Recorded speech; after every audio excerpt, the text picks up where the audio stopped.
Hey, everybody, and welcome to another night of Women's World of Fishing Monday Night Takeover. And I'm so sorry that we are running late.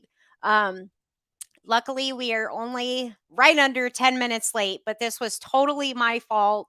Apparently, in the humongous break that Angie and I took over the last 5 or 6 weeks, there's been a lot of changes to the software that we use. And I actually didn't even know that I was live there for a minute, and I'm super glad I didn't do it or say anything stupid. So that's the good thing. I got the new information over to Michelle. She's actually already waiting backstage. But unfortunately, tonight, Angie's not going to make it. So she's feeling a little under the weather. She's got a lot going on. So she's taking the night off. So it's just going to be me tonight. And I'm going to try and manage all of the different places that the questions can come in. And it's really hard for me to do that while I'm talking to Michelle. And I know that there's probably going to be a lot of questions for her because I'm going to double check this, but I believe that she already raised $20,000 for the foundation of a $22,000 goal. Now, that doesn't mean that she wants to stop. So I know people are going to be checking in to find out how to get raffle tickets, and we're going to explain all of this, but I'm just kind of giving everybody a heads up that I'm going to do my very best because I am all in with her on this. So if I miss a question, um, I'm super easy to find on social media. Michelle's even easier to find on social media. So we will make sure to get back to you to let you know how to get these raffle tickets. I'm already getting direct messages, and we haven't even shown that what's up for raffle or anything like that. So it's going to be a fun night. It is going to be an interesting night.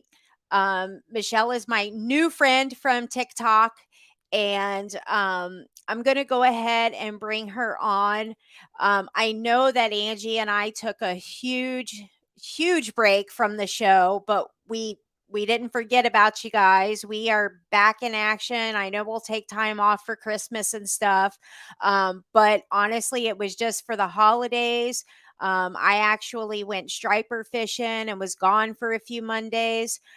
So that's really all that it was. There was nothing going on, no secrets or anything like that. I know a couple of people had messaged me thinking that we canceled it. That wasn't the case. So that's all that it was. No updates that I want to go over tonight. Me and Angie will talk more about that on the next show because tonight it is all about Michelle. It is all about the Catch a Dream Foundation. We are trying to raise money for this. I'm not even going to try and explain it. I'm telling you guys, raffle tickets are available until Saturday, and you've got to see some of the prizes. They're amazing. So I'm going to go ahead and bring her on. Are you good, Michelle? Hey, everybody. I'm so Hello, excited to Michelle. be on your show. I'm so excited. Good. I'm so happy to have you here. I mean, we've been following each other on TikTok for a while, and As women in fishing, we have to stick together. I know we do. We've got to promote the sport. We have to, do whatever we can. And it's been a blast hanging out with you on TikTok. And I'm so glad that you agreed to be here. This is perfect Oh, timing. it is perfect timing. It definitely is perfect timing. And, I always love to talk about fishing and love to talk about my journey in Major League Fishing, the Toyota Series, and talk about how important it is to keep building that love for fishing, not only in women and just everybody, because we want to keep that sport alive and want to teach the younger generation what it's like. And I know you and I are not the first women to come into this sport. We definitely will not be the last. Right. But it is a path that we are having to pave because let's face it, the industry for women is a little different. Right. It's a tougher industry. I think it's tougher sometimes to prove.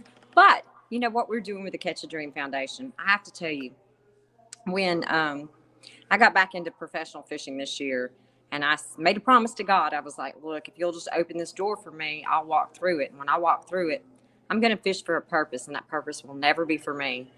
And I started really looking at foundations that I could get behind and support. I've always been a big fan of Randy Howell and what he does with, you know, King's Home and the orphanage. And I said, I know I could probably never do anything that grand, but let me do something.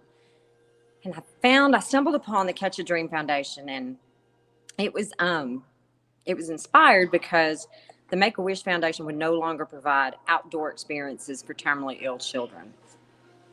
No hunting, no fishing trips. So this foundation was created. They service all over the country. Takes about $4,000 per family, and it is really about bringing these terminally ill children into their last wish, which may be a trophy hunt or a trophy fishing trip.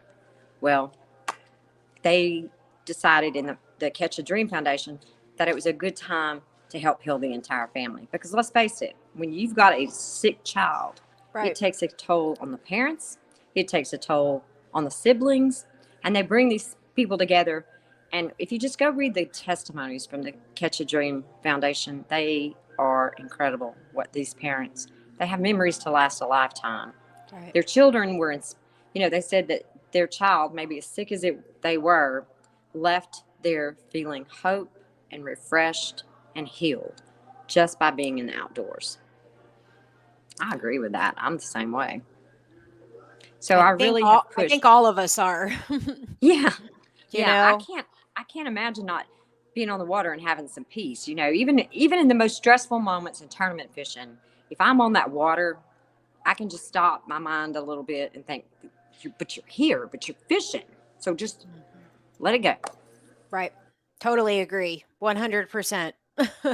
And look, I've been so blessed by the people that I've met on TikTok and all my social media platforms that when I suggested that we do something for the holidays, and we did the singles auction, and I was a little bit nervous about that. I'm not going to lie to you. That was, you know, I was thinking, Lord, there is no telling what's going to happen. And I let my followers set my goal, my money goal. And when they set it at 22,000, I thought, they have a lot of faith in me to get this done. And we almost accomplished that goal during the auction. But I knew I had all these wonderful raffle items. And like, I'm going to show people in just a second, but this is just, I don't know if you can see that table.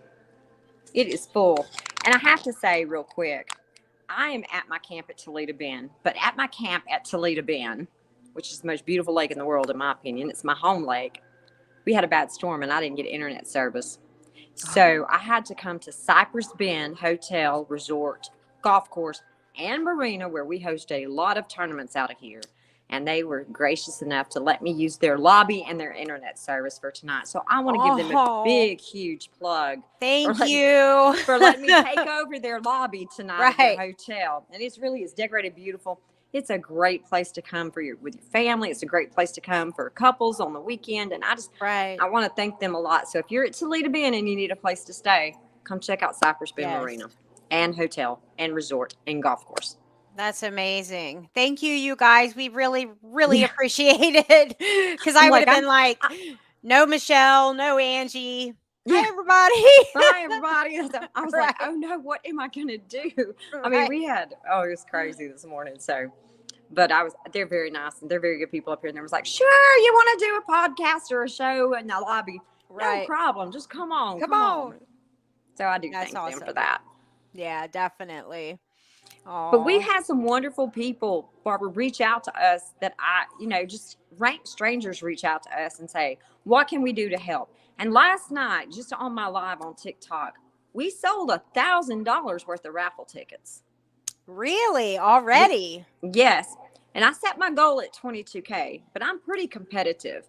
And I never allow myself to, if my goal is here, I'm reaching for here. You know what I mean? So you're at 21,000 already then? I'm almost at 21.5, I think is what we just have. Okay. Because we just got another big thing on. And people, if you're not on TikTok, I'm going to post it on my Facebook page too. And I haven't done that yet because we're having enough trouble me and Anna's having enough trouble keeping up with just what we got going on. But you guys are doing amazing.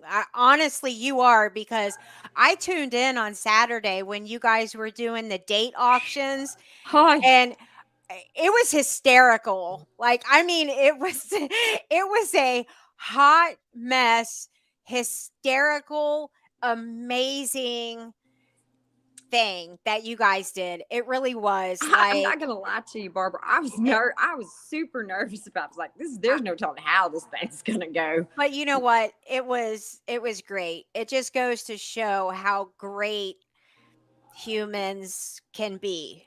Yeah. Like, because we see so much negative stuff, and especially on human or on social media. Oh yeah.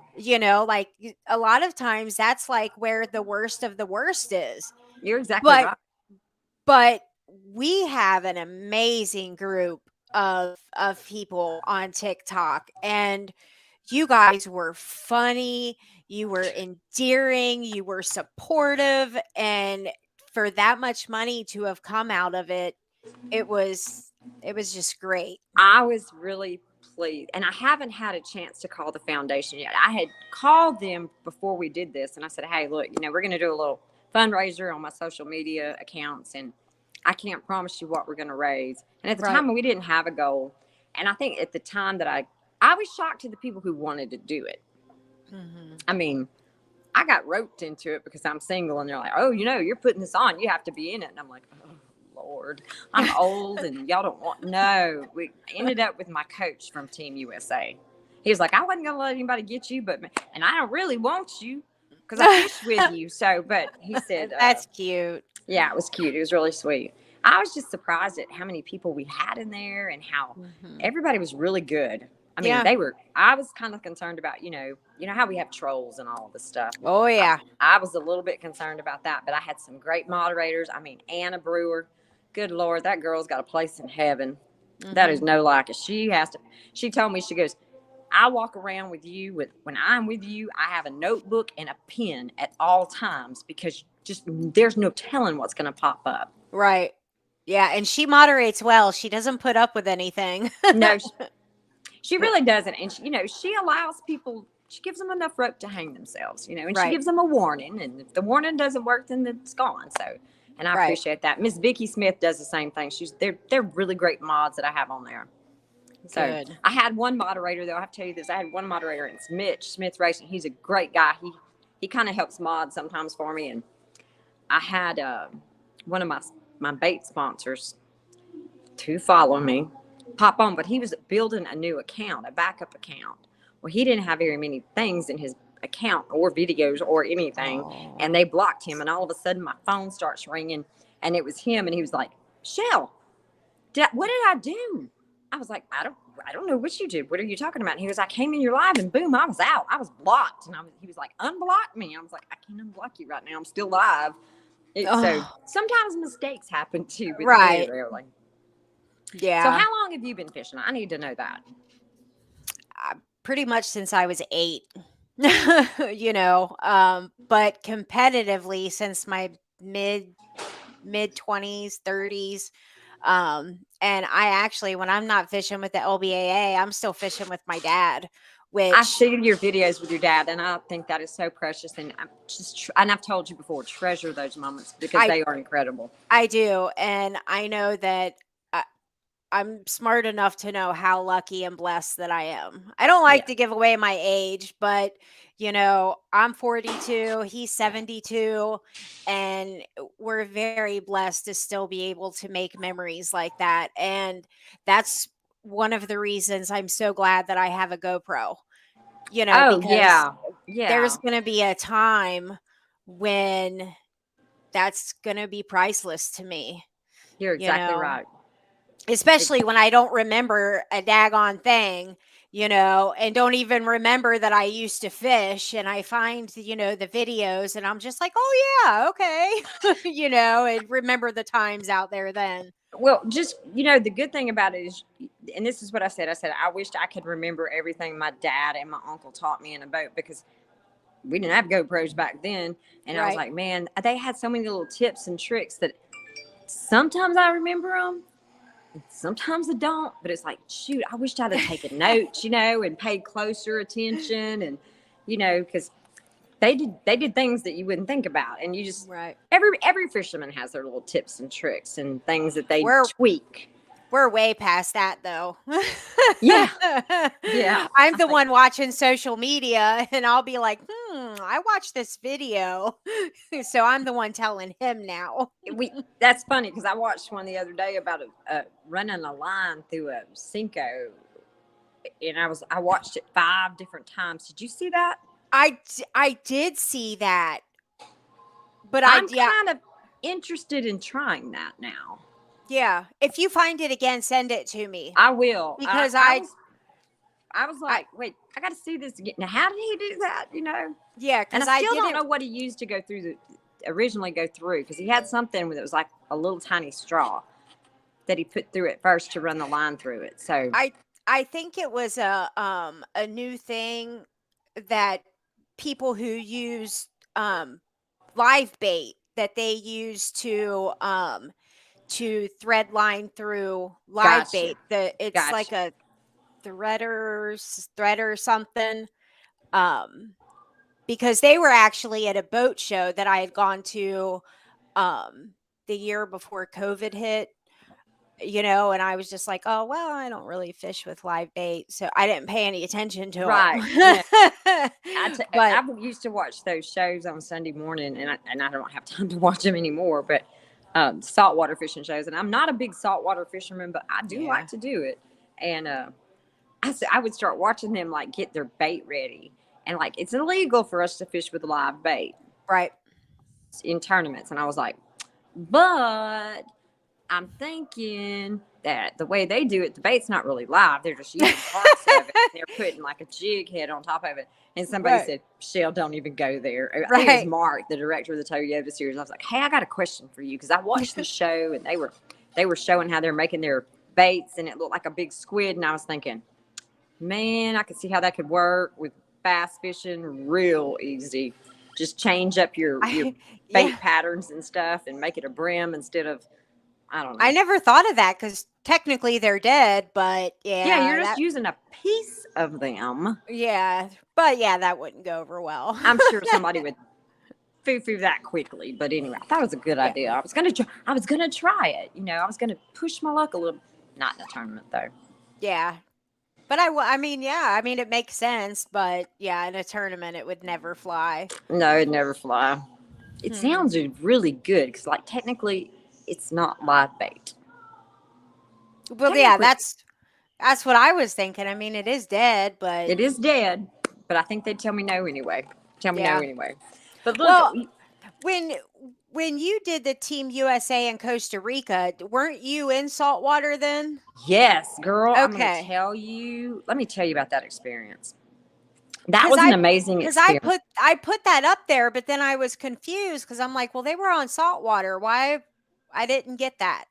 Okay, so the International Olympic Committee is trying to make sport fishing an Olympic event, and they needed some diversity. Really?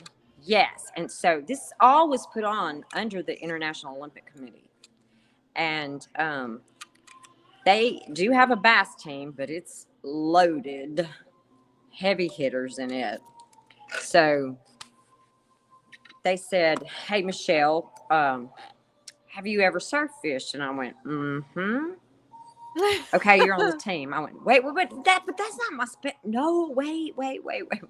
Look, I had to totally regroup, and Anna can vouch for this. I spent a fortune on new tack. I had none of that stuff, right? But I will tell you, the experience was amazing.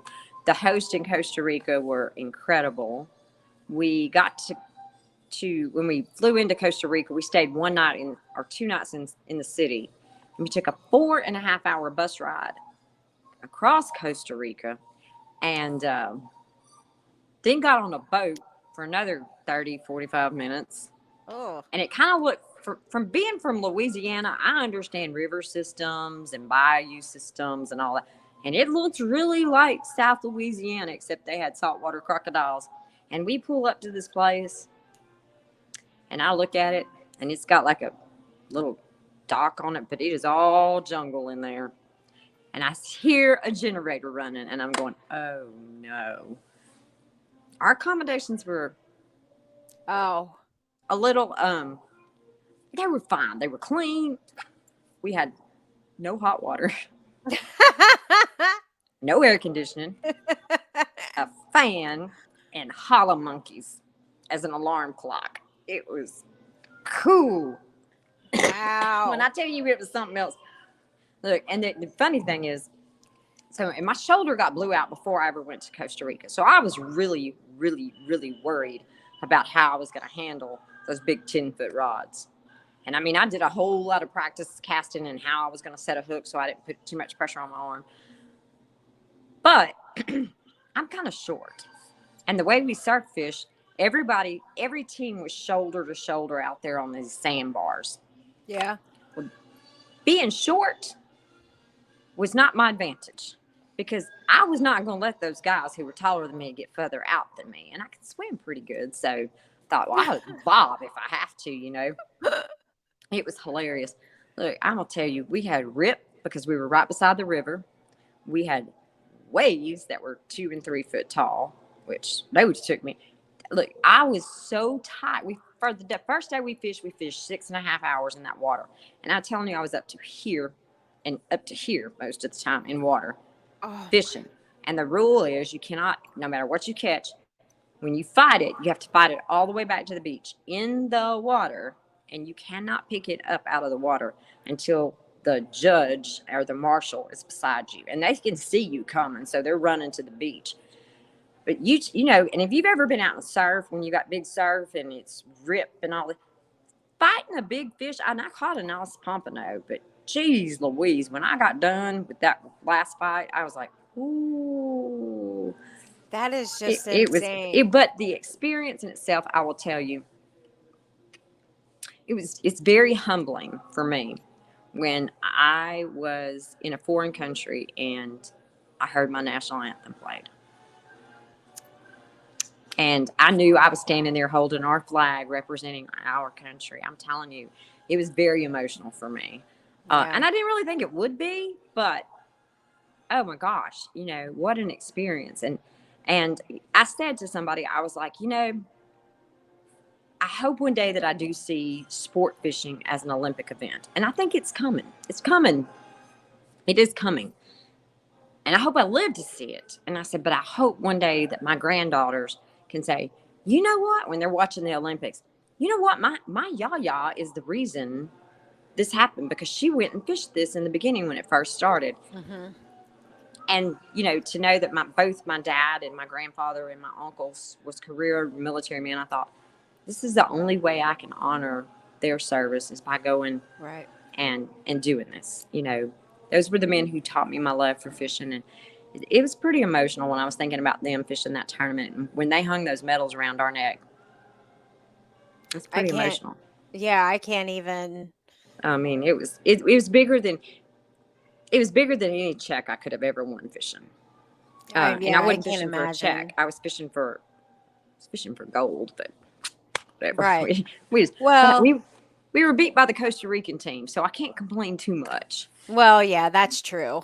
I mean, they maybe had a little bit of an upper hand there. Just a little bit. But they were wonderful hosts there. I mean, they truly treated us well. So it was a great experience. And I hope that once I get through the surgery on the 29th and get rehabbed in time for next fall, which they're going to fish in Colombia at a tournament for peacock bass. And I told them, I said, I'm going on that one. You got me. Right. What you have to do. I would love to catch a peacock bass. I've never. Me either. They have some pretty good tournaments going on to get this International Olympic Committee. I mean, I think they're trying to convince the Olympic Committee, and they're paying attention. The Olympic Committee is paying attention because, I mean, everything that we're doing is falling under that umbrella. So now, how in the world can they be on the brink of developing an Olympic fishing team and be so ungodly behind in women's fishing. I mean, because, Now we're getting on a subject we can talk about for sure. well, I mean, it really makes my blood boil, in all honesty. And I actually just sent a message back to Stephen Pellerin, who is the unicorn husband of Stephanie, who fished the LBAA this year, and Uh-huh. she was Rookie of the Year. And we did a TikTok live 2 nights ago, I'm not sure what day. No, it was Saturday, and we were on there for 2 hours, and we talked about specifically this probably for the majority of the time, and just looked at this from all angles. And it's very sad because the BASS dropped the women's professional tour back in 2010. And Right. first of all, the way that they did it, now I didn't fish it back then, but I have a lot of really close sisters that I love dearly that did. And that's how the LBAA was formed. You know what I mean? Right.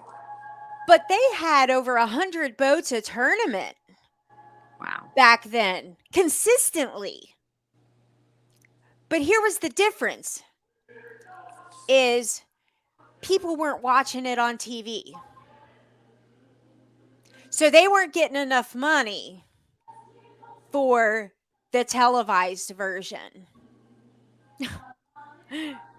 So it was a financial decision for them. It's all So about the Benjamin, huh? exactly. Now statistically, women over the past 4 years have been the fastest growing demographic in fishing consistently. So you think about the type of money that is going in from the women into the industry, and yet companies are just letting us go by the wayside because there is very, very little. I'm probably waking up my whole daggone That's neighborhood. okay. Wake them up. But right, everyone's going to start Let 'em knocking on hear my this. door. But there is very little that is actually coming back to the women financially, because when we get sponsorships, we get discounts. Our best sponsorships usually come from the smaller companies because of the relationship, because we build relationships with them. You know what I I mean? had a company when I got started approach me, and I asked them to send me the specs on their product. Send me everything you want me to know about it. Send me everything you need me to talk about. And I said, oh no, where'd I go? Sorry, I don't know what just happened. But anyway, I said, I want to, when I speak to people about your product, I want to be able to do it intelligently. I want to give the best product information I can to sell your product. And he looked at me astonished, and he said, do you know, in 20 years, I've never had anybody ask me for that. And I'm thinking, what? That is crazy. I said, well, then that tells me you need to look at who you're sponsoring, because they're probably not putting your product out there like they're supposed to. Right. And you're right. I have been blessed by some of these small businesses on our social media platforms. And I will say TikTok, for example, like Krazy Kast rods. This man is more than just a custom rod builder. He has become a very, very, very, very invaluable part of my life, him and his family. There's nothing I do, nowhere I go, that I don't know that he's not on the phone checking on me, seeing if I need anything. When I made that trip to St. Lawrence River, upstate New York, I drove by myself. and I had blown my shoulder out like a couple days before. He called me on the road. He knew when I left. He knew when I got there, and that's what you're saying. We build relationships with these people out. We It's personal for us, and we want to do a good job by them. And I know you've got some wonderful products over here on this table that you sent for me for the auction, which are some of it I really want to try. But like that coffee dip, I could use that right now. Dad, take one of them. I'll send you some to replace it. I'll send in. But anyway, and like you and your sponsors have been very good. But I think it's because we've built working relationships. I want to give them the best of me when I work with them. And I have found that smaller companies, aside from the big box stores don't really want to talk to us. And I don't understand that. And I tell you what else gets you want to get under my skin with women and fishing. These And I hope I don't offend anybody. And if I do, I'm sorry. This is something we talk about on this show all the time, and we Okay. ain't sorry. Okay, so you want to be treated like an equal. You want to be treated professionally. Then you better go act professional and you better dress professional. And this thing in advertising where they put these women in these bikinis to fish it makes me insane. Would they put a man in a Speedo? You don't go and fish a tournament in your bikini? No. And then get your sponsors tattooed on you because you're not wearing an actual jersey? Maybe I should do that. Maybe I'll get more sponsors. You didn't get that memo? That's what we're supposed to do. I did not get that memo, girl. Oh, Michelle. I missed that one. Oh, jeez, Michelle. Dang, you didn't get the memo. I can't believe I missed that one. Dang it. That's been my problem, huh? We get the tattoos of the sponsors so we can wear our bikinis to fish the tournaments. No. I'm just going to give you a flat no on that one. You know what we all should do is we all should get our jerseys to look like a bikini, like we're wearing bikinis. You know how you get those things? That's shirts like you get at the beach. Yeah, that's what we should do, just to kind of not.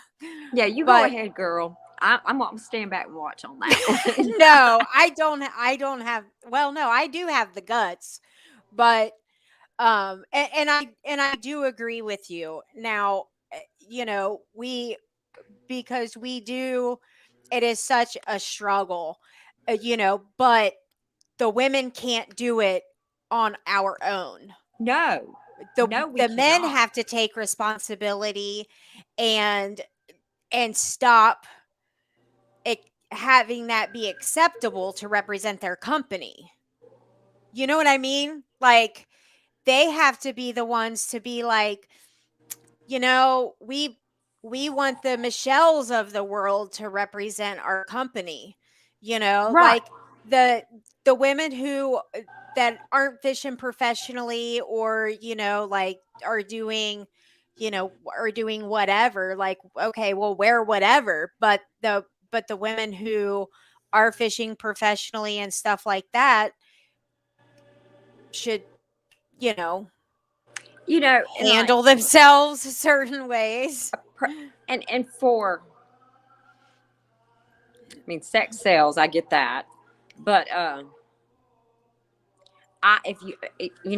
there's some young women that are coming into this industry that I really would love to kind of shepherd a little bit, because I could see. And that's our responsibility. It is our responsibility. Mm-hmm. It truly is. And I always tell them, look, if you want to be treated like an equal, you have to act like one of the boys a little bit, but you also have to hold yourself to a higher standard than just anybody else. And no matter what they say, no matter what they do, you just got to keep it together. Don't mm-hmm. fall for just because you're a pretty girl, it's going to all work out for you. It's just like anything else in this world. Right. You don't play where you have the opportunity to get paid. And I say that all the time. I have great friends that are in Major League Fishing. I know it is my responsibility as an older woman and as a single woman to go to those tournaments and represent myself professionally. I don't I don't hang out and go to the bars with them. I don't go have drinks with them after tournaments, or I'm friends with them. But I know that my reputation is all I have in this industry, and that if I even leave a little room for somebody to make something up, it could be bad for me. Right. And And just you. Just you. just me. It wouldn't Right. be that way Just for the guy. you. It would Right. be just me. Exactly. Right, exactly. And Their I have, sponsors wouldn't care mm, whatever mm. ended up on social media, more than likely, but I it would look I've bad gotten on in you. trouble on social media, and you know me long enough, and you've been following me long enough to know. I mean, do I cut up and giggle and act silly sometimes? Of course, I'm human. Um, And that's all but TikTok is right, that's the funny social media, you right, know. but I've used TikTok to really, I guess, document my journey this year, Mhm. and it's really been great, and I've met some Mhm. super good people on it. But I got silly one night on a live, and got the next morning I woke up to a very, very, very nasty email from a leader in the industry that said I was not being a good representative of women in fishing because I was flirting on camera with some guy. He's 1,000 miles away from me, but we were I wonder. flirting. But it would have been okay for another fisherman to have got on there. I wasn't representing. I mean, I always represent fishing, and I always represent my sponsors, and I do know that. But I am human, and I mean, he annihilated me in that email. Just it was terrible, and I got to thinking about it, and I was like, well, and I did the little apology to her.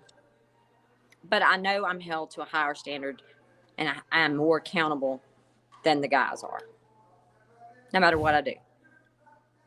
Are you? Do you feel that way? Yeah, I think we all feel that way. That's why we all are very, those of us trying to make a difference in the industry. I think we're all kind of like, you know, how's it going to look if I do this? How's it going to look if I do that? Like especially on social media, you know. And I do try to be careful of how I represent myself. But I mean, I got in trouble for having a glass of wine in my hand, and I'm like, what? Have you been to a fishing tournament with these guys? I mean, gosh, we're human. That's I exactly my mean, like, like. I have to eat. I can right, have a drink of wine. I mean, it's just right.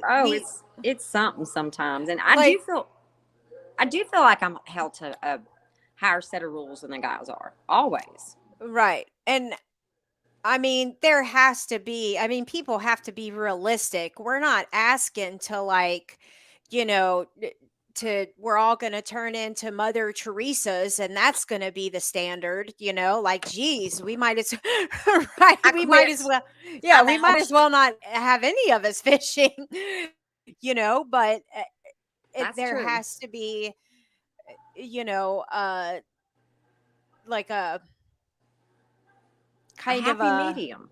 right. And it, we want the younger generation and even like ours to not getting by and it be the norm to get by on sexuality. Well, and that was the other thing I was That's going to say. We need to take over ICAST. We need to come to ICAST next year as a force. we I believe that we need to go to ICAST this year as women, as a group, and say you guys are going to have to pay attention to us because we're here, and I don't care how many gray-headed old men run this industry. beep Bleep, blooper out. bleep bleep bleep. But we're here. You can like it or not, but we are here, and our daughters will be here, granddaughters will be here. Anna's over here in the corner going, "Oh, she did it." I can't. Anna's always look. If I say something that something like that, she'll always typing something, sweet baby Jesus. She has no control over me right now. Well, if I would have known, I think we're on like an 8-second delay, but I don't even know if there's a bleep screen on, like a It's bleep button. fine. But We it's know true. it's true. But, and I lost my whole train of thought on this one. But, Take over iCast. take over iCast. No, just show a force of women and go through that show and say, look, we're here. What are y'all going to do with us? Mm-hmm. Don't put me in the corner. Listen to me. Give me an opportunity to speak. Give me an opportunity. Don't just, and I'll be very honest with you. I got upset at iCast this year because I did work iCast. And they had a really pretty little box there in the front of their booth for me to sit on. But they were going to take care of the sales. I just needed to bring them in. Oh, I wonder if my psychologist is watching. If she is, this is us practicing our coping skills. Oh, I coped. I would have been livid. I was. Did you? I would have been like, well, I'm going to go over to somebody else's booth. Well, I was late to begin with, but and I had fished the iCast tournament, and that was the other thing. They had promoted this big women's fishing tournament through iCast, and it was going to be all women in a boat. You had to be all women, and I captained my own boat that day, and the rules were a little different when I got there. You could actually have a captain who fished Toho to run your boat, tell you where to throw, what to throw. Anyway, Right. Another story. But those of us who have made it a mission to take on this industry, and I think that's kind of where you and I are. It's a mission It to make is. it better for the next generation, the next women that come into this industry. And it's not, I haven't been treated badly by any of the guys I fished with. None. They've been wonderful to me. Mm-hmm. But I sometimes don't feel like the rest of the world is taking us serious that are in this industry, that are running the backside of the industry. I don't know how to make them see that there is more to us than just being a woman. We have a sincere passion to get in that boat and fish just as hard as those guys do. And there is no bikini shots with me, because I'm going to tell you right now, when I get out of that boat, I'm usually so dang tired. I'm doing good if my hair gets brushed before I come on a way stage. I mean, it is. Well, and there's nothing glamorous about it. That's for sure. And, and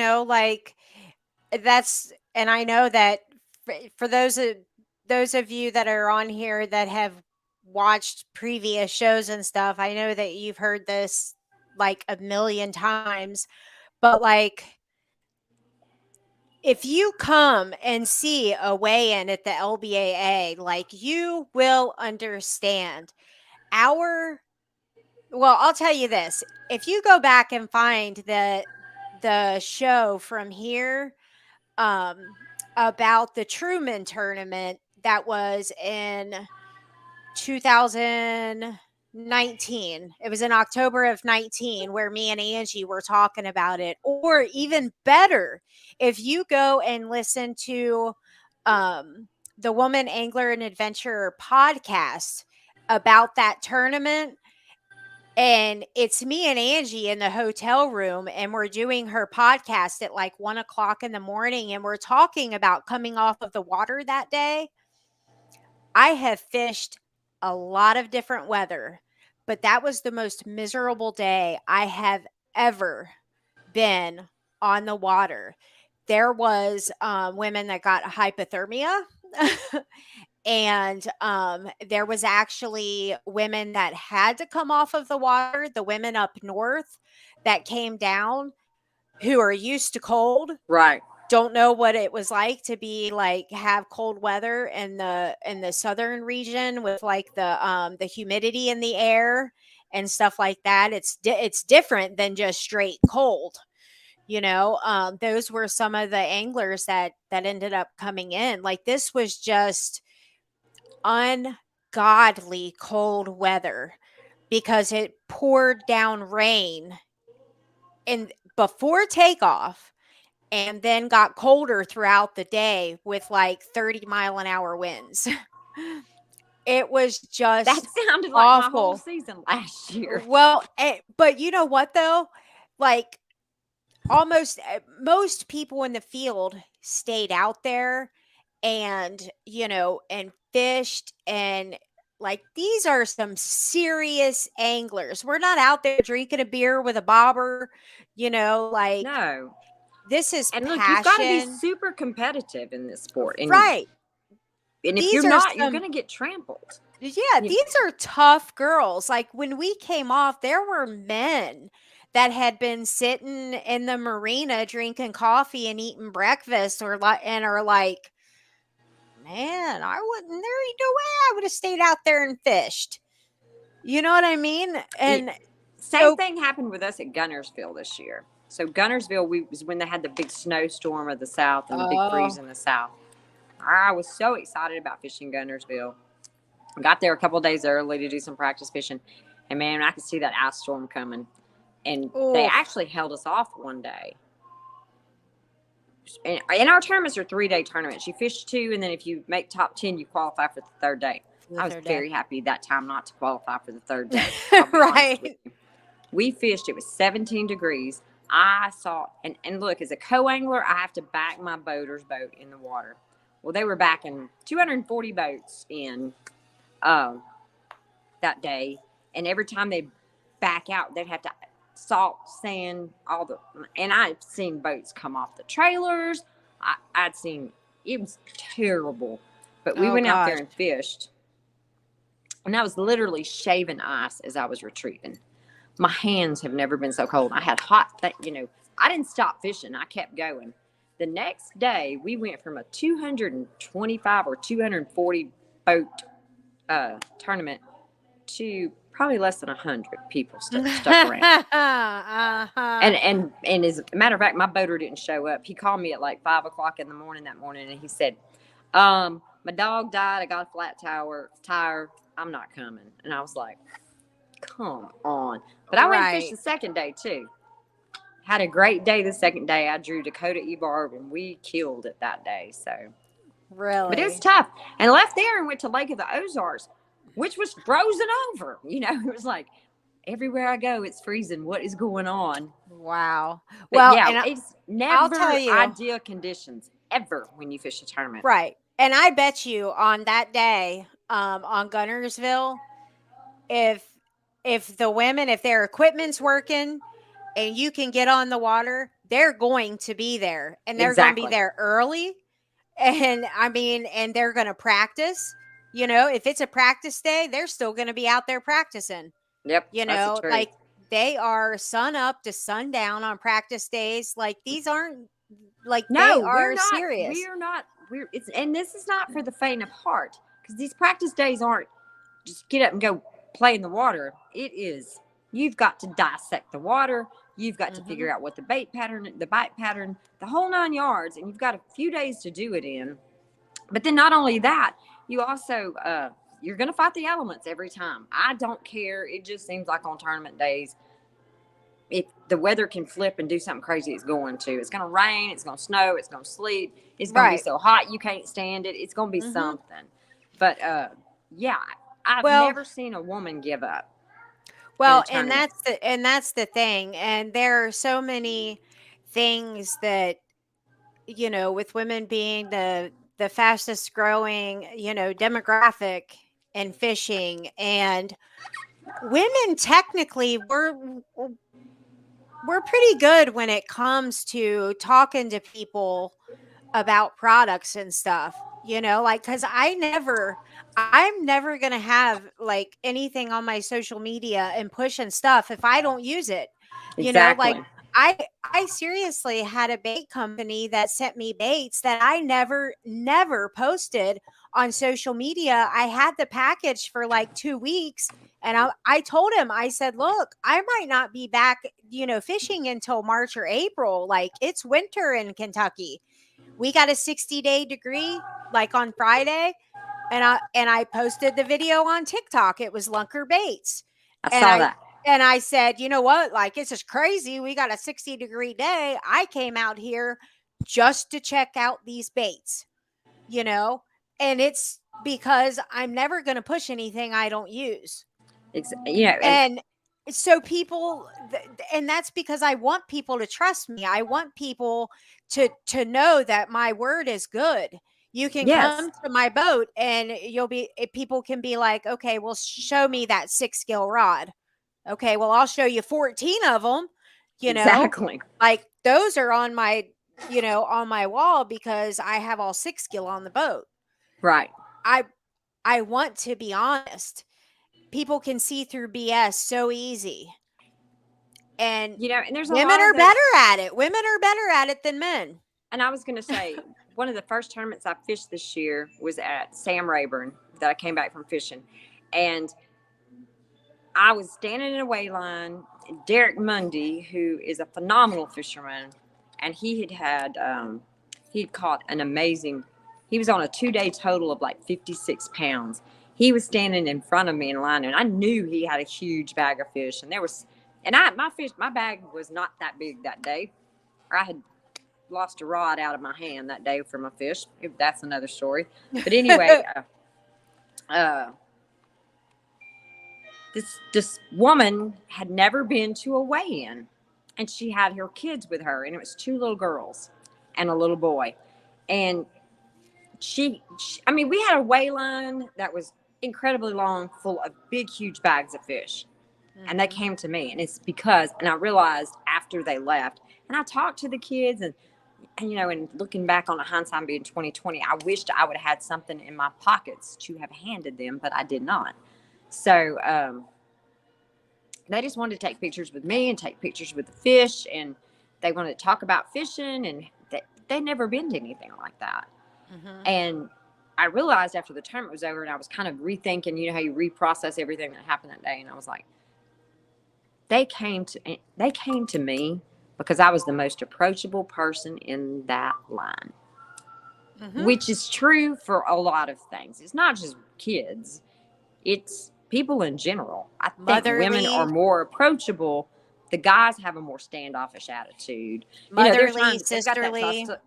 testosterone running, and they think they're so.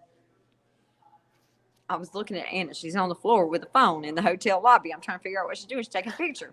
But anyway, she never stops working. Bless her heart. Aww. But anyway, yeah. And I said, I will never go to a weigh line without a felt tip pen in my pocket and a bag of baits of something. That, you know what? That is a great idea. Like having an unopened pack of baits from Just like each sponsor. Stick them in my pocket and go. That is a Because you great never know. idea. That is, and I had been talking with somebody, and I can just say it on here.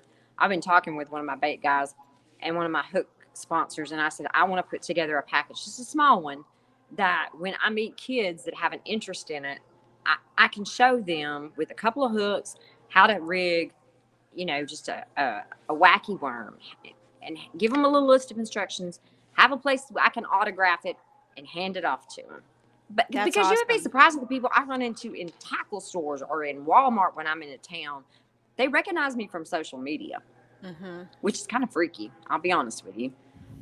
Especially when you're trying to buy tackle and you've got somebody going, hey, I know her from TikTok, I haven't had that happen yet.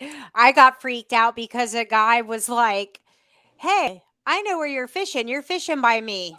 And I'm like, really? I'm like, where am I at? And he's like, Washington something. And I'm like, oh yeah, whatever. Now, I'm nowhere near Washington State. I will say I have had some weird stuff happen because of social media though too. And it's kind of scary stuff. And Major League Fishing really had to take a look at the way they were handling us as women in the sport. And I didn't want that because I didn't want anybody to say, oh my God, here comes the girls and they're going to bring the drama. It wasn't me bringing the drama. It was a man bringing drama.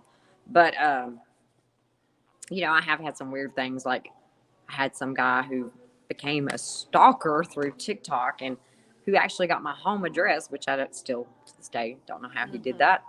Well, and this was because of this specific person who had said he knew where I was fishing.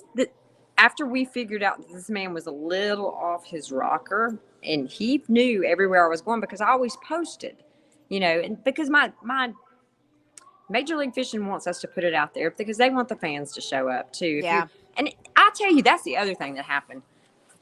It blew my mind at in Tennessee when we fished in Tennessee. This man walks up to me. Well, no, I drew this boater, this kid, and we're getting ready to go through boat check and all that stuff. And I knew a bunch of people in the business, and it was like people stopping. Hey, good luck, Michelle. Hey, and they were hollering, but it's because I don't meet a stranger, number one. And the guy looks at me and he goes, well, my father-in-law said I drew famous today. And he said, I just didn't know how famous I drew. And we laughed. We laughed about it. And he goes, my father-in-law is actually going to drive up here. He and my mother-in-law and this whole crew are dying to meet you. And I'm thinking, me, why won't?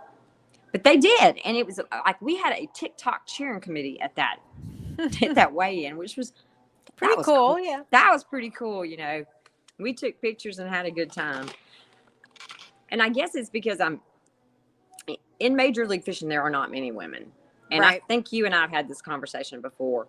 I would love to come over to the women's side and fish. Absolutely come into y'all's organization and fish with y'all.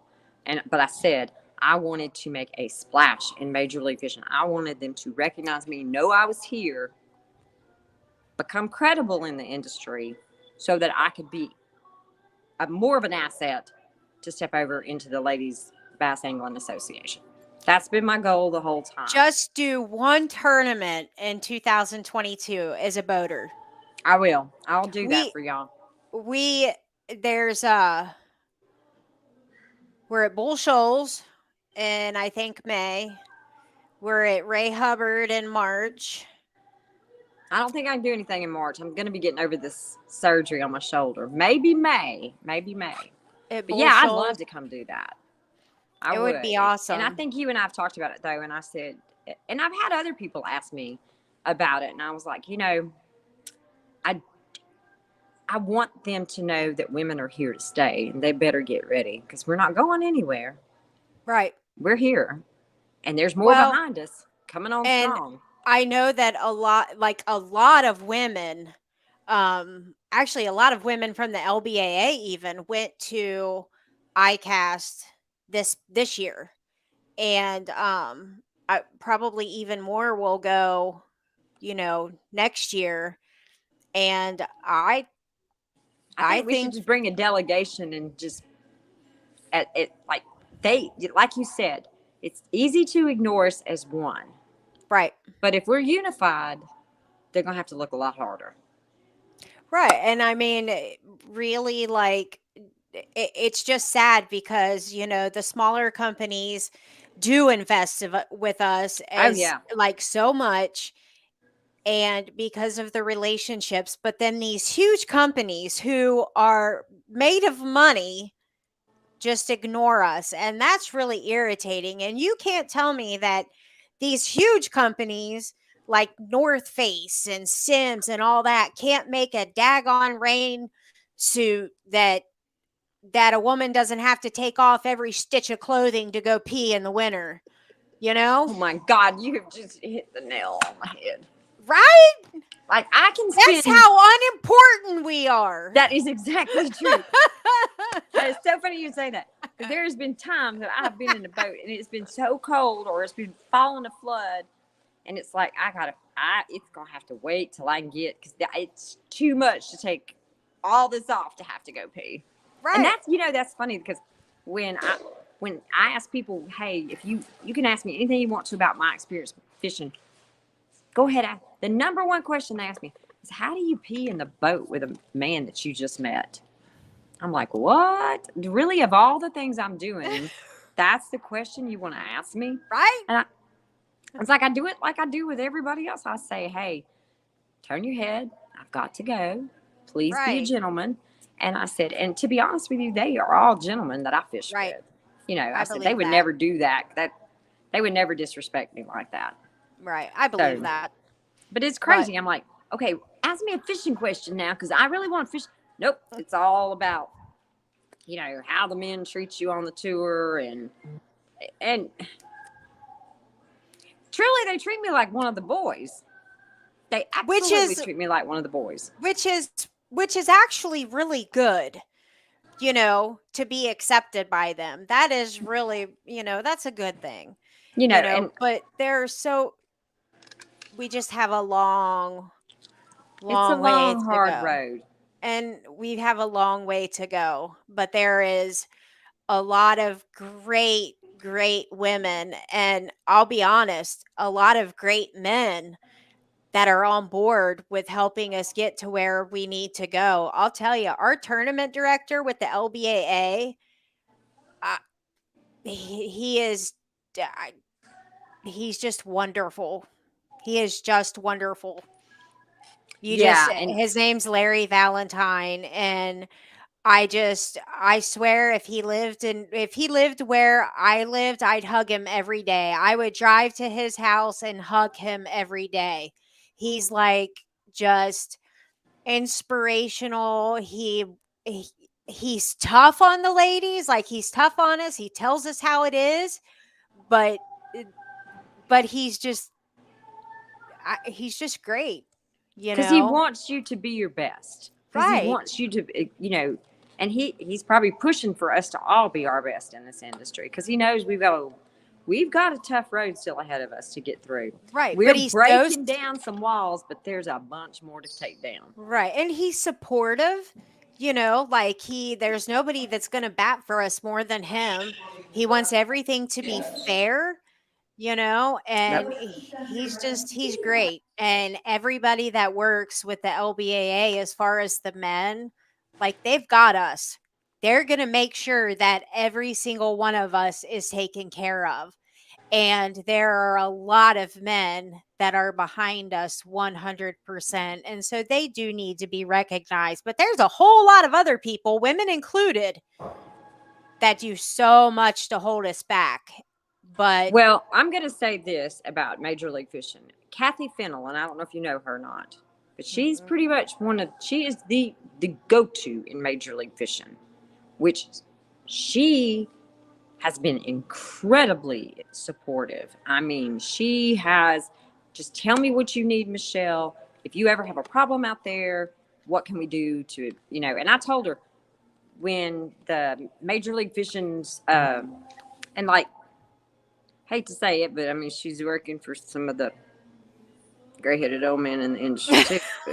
But anyway, and but she looks at us and she just goes, and there's a few of us that fish the Toyota series, not many, but there's a few. She just is very empowering. She loves that industry. She wants to see women in it, and she's never been anything but a go-getter in this industry. Very well respected. Everybody knows who she is. I mean, when she was at ICAST, she was like a superstar at ICAST, and the men really look up to her. So pretty much whatever she says at the end of the day goes. That's a big deal for her to be one of the leaders in Major League Fishing. I mean, It is. it speaks to where we can go. Now, maybe I'm gonna leave that one alone tonight. We'll save that next subject for the next night. But I don't know that we have. It's just like you said. Us one person trying to go out there and make a difference isn't gonna make an impact. But if we have a united force of women who either are fishing, your series, Bass series, Toyota series, Major League Fishing, if we all could figure out a way to join together, maybe not even to fish a tournament, but to be a voice heard, I think that would go a long way. Well, and it's like, the before I met Angie, which is my co-host who was going to be on tonight. She's just not feeling good. But we met on social media, and and we ended up, starting to talk and stuff. And she was so passionate about fishing in the industry and making it a difference. And and I was the same way. And I think I reached out to her and I was like, we need to talk and collaborate and stuff. And finally I was just like, why don't you like come and fish the LBAA just one tournament as a co-angler and just see what you think of it. And so she did, and obviously we just kept you know, like talking about different ideas, and she fishes as a boater now. And so like but we just started off like that, and Right. she came over to the LBAA, has a boating sponsor, and like has her thing going on, and she does a whole lot of stuff in the fishing industry with women and her podcast. And then we have the show, and like I do Twitter and more with TikTok, and I'm meeting ladies on TikTok, and I have a couple of them that are going to come to the LBAA. and That's great. um and actually one of the ladies in the LBAA is going to take one of the ladies from TikTok out on the boat because she's new, and just get her familiar and stuff like that. And um but it's those little connections that in the long run can be Absolutely. huge, you know? Absolutely. You know, And I just think that that's we need to keep doing until it's, and we're going to get through. we will. And and just like with this that I'm doing with this charity, there's been so many people that didn't know about Catch a Dream Foundation You're until right. I started talking about it. And sometimes we don't need to make a splash in the boat or on the water or at a tournament. Sometimes it's something as simple as being out of the boat that makes the biggest impact. Totally agree. And I know this is going to make an impact. Whether it affects me anyway or not is totally, I don't, that's not what I'm here for. I'm here to make sure that we raise some money and that they raise awareness. And I think when people get educated about certain things like fishing and women and getting that next generation involved and get them excited about fishing and then still be giving to others, that's the way we're going to make this big time sponsors take a look.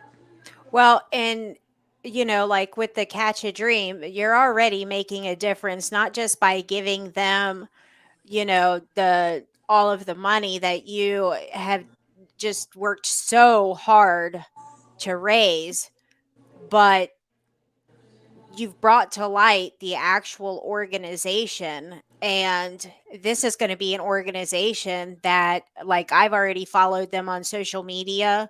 So even if nobody else that you've brought the organization to, I'm definitely going to follow it. Thank you. Thank you I so much. I love stuff like this. I worked in mental health my entire adult life, my professional life. And so this is the stuff, this is right up my alley. And I love it. So you definitely have me follow, following with this. That's why I sent all that stuff. I'm like, oh my gosh, like this is Look, this and is what I love. I've had so many people that have guide services that said, Michelle, we'll donate a trip, and there's some things that people have to go to if they want to actually provide a hunting or a fishing trip for one. There's some training and there's some, of course, background checks on everybody. Sure. And then they have like a little training seminar about how they want the weekend to go and what it's all about and making this family feel like they have a secondary family in this industry that they've chosen for their last wish. And I mean, I just couldn't turn my, I told somebody the other night on one of my lives, I said, there was a draw for me in this that I could not explain. It was more powerful than anything I have ever really felt drawn to do ever. And I just kept, I can tell you, I probably hadn't slept 10 hours in a week, worried about how to get, not worried about how it was going to get done, but wanted to make sure it was done perfectly, and this Catch a Dream Foundation, it has pulled at every heartstring I've got. And I know now that no matter how much money we raise, although we are at almost our goal, no matter how much money we've raised, we have also raised awareness. I have put guide services in contact with Dr. Brunson, which he's thrilled about. And to be honest with you, they have no idea how much money I've raised yet because I haven't told them yet. I tagged told them in the I was show. expecting to raise about $3,000 to $4,000 on probably a raffle. So they had no idea about all the other. Oops. So I tagged them in this video on Facebook. Oh, good. Well, let's So show some of the Dr. stuff. Brunson, let me just say this. We are working on a goal of about $22,000 and we are almost there. TikTok, all my social media friends, all my fishing friends have really come together to make a big difference in the Catch a Dream Foundation. And I'm going to tell you, I could not have done it without people like you, people like Krazy Kast, people like Anna for sure. You know, everybody pulled together. People who are not fishermen, people who don't have a clue about fishing or hunting. They said, what can I do? Tell me what I can do to help you with this because this is so important. Yep.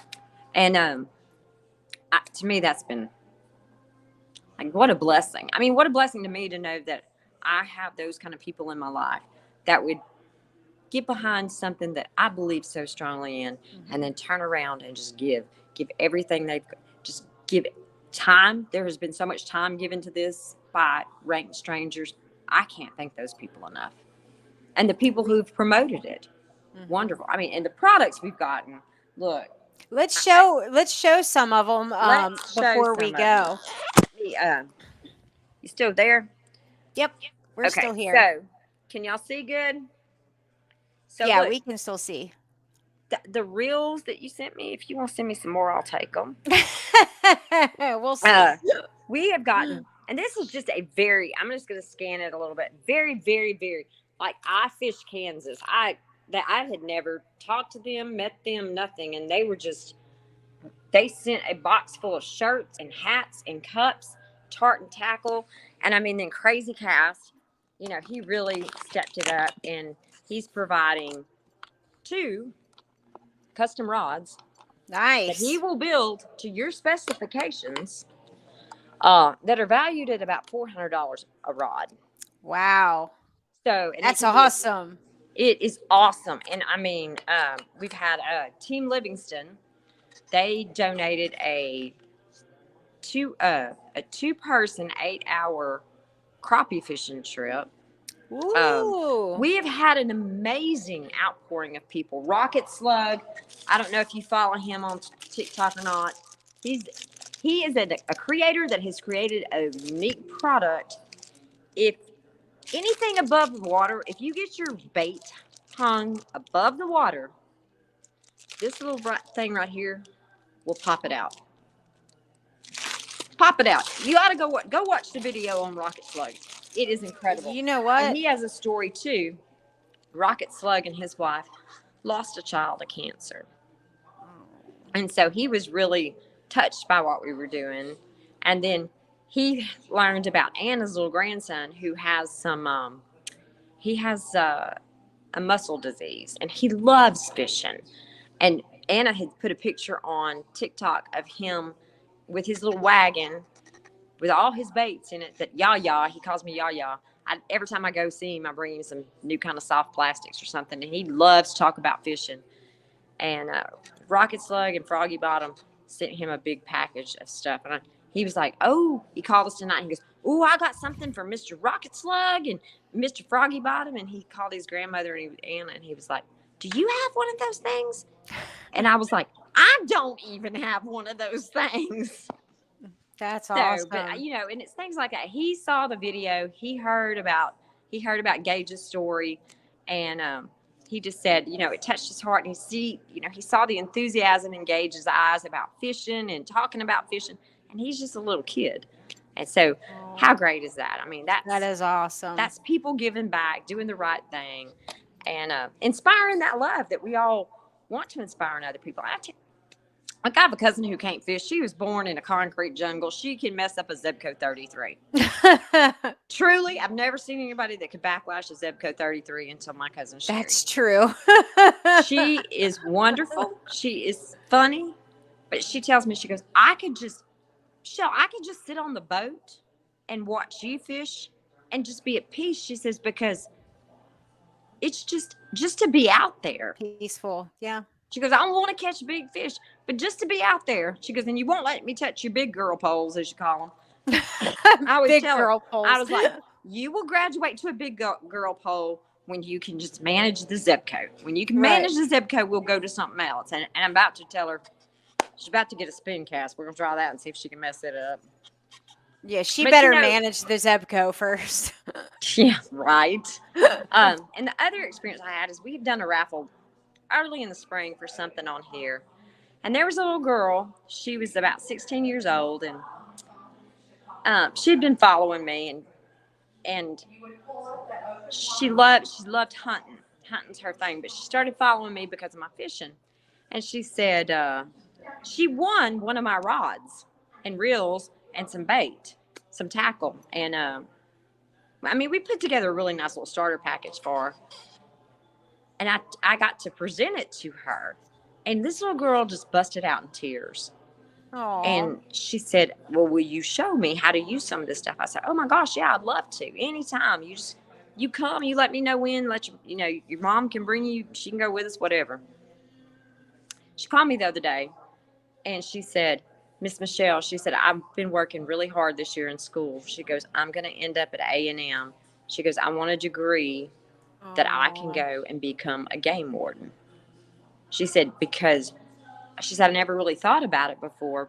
I just wanted to do something in the hunting world. And she said, and what I realized, I could have the best of both worlds. And she said, and you showed me all about the fishing world. And it gave me a hunger for that too. She said, and you proved to me that if I want it bad enough, I can do anything. That melted me. Things like that, they mean more to me than any tournament I could win ever. Well, and I mean, you just never know how you're impacting, how little things are impacting other people, what you're saying, what you're doing, who's listening. I agree. That's awesome.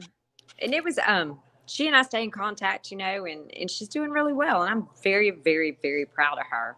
And I thought, wow, a fishing pole could turn a little girl around.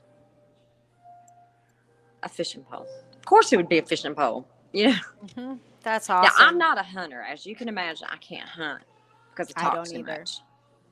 That has been established. I'm not a hunter. Nobody lets me near a deer stand around here, and I don't really care for it that much. But I fish. Normally, I fish spring, summer, winter, fall. It doesn't matter to me. I've got cold weather gear. That's the thing you were talking about, clothes.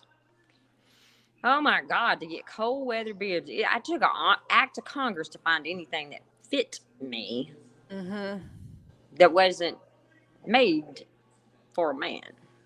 Right. I mean. Well, and my whole thing is like when I'm striper fishing with my dad, and he has to go to the bathroom. Okay, big deal, whatever, but I have to take off, my coat, a sweatshirt, another layer, and then take off. Pull your bibs down. Pull the bibs down, and then it's like, then you get so cold on your, your base layer, and then when you start putting everything back on, it's cold underneath. And I just get so mad. And I'm like, this is how unimportant women are in the, in the fishing, hunting world, whatever. That, I mean, with all the technology, we put people on the moon. You can't figure out how to get girls to pee without having to take all their clothes off on the boat. That's Like we put people on the moon. Like we send them that far and we bring them back. We don't even leave them there. Like we actually bring them back from the moon. Right. And you can't allow me to pee on a boat without taking all my clothes off. Like I just don't. We got to work on that one. We need to get with somebody to work on that one. I'm telling you that until that is one of my biggest goals for this channel. To get clothes that we don't have to take our clothes off with. Is to force North Face or Sims or some other company to be like, you know what, women are important, and we're gonna and we're gonna take care of their bathroom needs. They have those work bibs and stuff that have the snaps that snap like all the way up and down. You know what I'm talking about? It's like, I want to say Carhartt makes them. I mean, it's not fishing gear, but I think they used to have some that had snaps. Maybe not. Maybe I was thinking about something else. I don't know. I think you're talking about. I've seen something like that one time. I think you're talking about a onesie. Could be that. A trap door would work too, I think. Yeah, I don't think a onesie is gonna work for us. No, they're a little thin.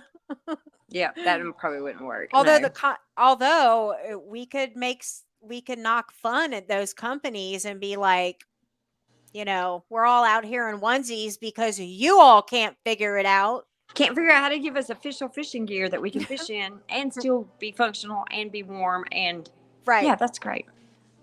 Yep. I have a funny story. I was fishing in a tournament with this man, and we were talking about how awkward it is to have to. And I was like, well, yeah, it is. And he goes, I didn't know it at the time, but he had a catheter. And he goes, mine's real easy. Watch this. He said, mine's even easier than most men. I went, oh, wow. I was like, well, no, thank you. No, I don't want that either. Wow. But he had some health problems, so that's why. But he said, girl, it's real easy for me. Like, well, yeah. You lucky thing. I'd be like, yeah, I don't want to watch a catheter. No, I'm out. And they have some product called Shigo. Have you seen that? Yes. And I can't do that. Well, I haven't heard the best things of them. About them. What is the purpose there? But I haven't heard great thing. I've never used them, so I'm not going to badmouth them. But I haven't used them because I haven't heard any good stories. Yeah, me either. And I haven't used them. Somebody said, well, how do you go? And I said, I hang my tail off the side of the boat, just like, Yeah, on the women's tour, yeah, it's you hang it over, or like people. Oh, I do it on my tour. Or coffee can. I don't have a choice though. Yeah, so that or have a bladder rupture, one of the two. And like I said, every man I have fished with has been a gentleman about that kind of stuff. And it's like, well, I'll just tell you I'm gonna go. You turn your back, I turn my back, and it's just the way it works. Yeah, I mean, yeah, everybody's pretty good about it. Yeah, but that's funny. Now I did have a guy one time that got sick in the boat that I drew him, and he had to do more than. Oh. And I'm like, I'm sorry. This is where I draw the line. I can handle just about anything. But if you got to do that, you're going to go to that bank and you're going to go behind. Yeah, I was going to say, that is not happening with me in the boat. This is your boat. I know you're going to have to either let me out or you're going to have to get out. Because I draw the line there. And per the rules, I mean, like in all the rules, it says call of nature, then you're allowed to leave the boat. So. Right. So technically they can. That happened to me one time in all the tournaments I fished this year, and I was like, but it was funny because he was in a mad rush, and we were running trying to find a place for him to go, and I finally spot this like little open patch of area with some trees and bushes. I said, look right there, and he whips in, jumps out, runs, gets the toilet paper and all the stuff, and runs up the hill. So I'm sitting on the back of the boat, just kind of looking at everything, and I notice, and I'm like, right across the cove, there's a little marina with bathrooms. It says restrooms. I was like, when he came back down, I was like, hey, we missed something. Look. And he was like, yeah, I seen that when I was sitting my butt over that log a while ago. That would be my luck. Yeah. I was like, hey, they're right there. Oh, wow. But it's always been an adventure. One I love, one I'm proud of. I didn't realize till after I had finished up Toyota series and and I was talking to Anna and I was like, I didn't get everywhere I wanted to be in fishing this year, but I got a lot further than I ever dreamed I could get. Number one. And I've made a difference and I just want to keep doing Yep. that no matter what. And like, I know my shoulder surgery is going to really mess up my season, but I feel like this has happened for a reason and I don't know what it is. And I don't know if it's to allow me some time to really push for things like this, for issues like this that are very important to me, that women in fishing should be heard. We should be recognized. We should be revered. We should be appreciated. And I can tell you, if any of the big box sponsors are listening tonight, you're missing the boat with women. We are Yes. much better speakers. We are much better promoters. We are much more in tune with the public. And we would be much, much, much better at marketing for you if you would give us an opportunity.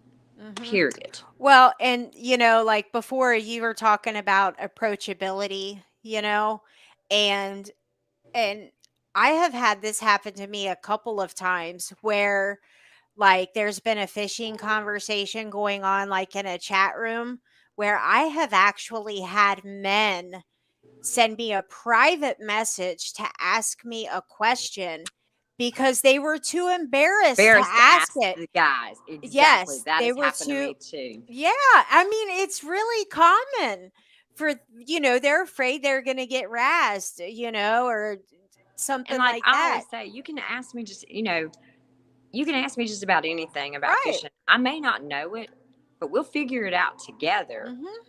Yeah, but you're right about approachability. Yeah. Men, I found that too, that men are more likely to ask me what they may think is a simple question. And I said, sometimes we've been fishing so long and doing the same repetitious thing over and over and over again, we don't realize little tips and tricks that aren't known. That they're not known. Right. One good thing about social media, there's a lot of sharing going on now that you can pretty much Google anything you want to and figure it out. Do you know Tommy Myers?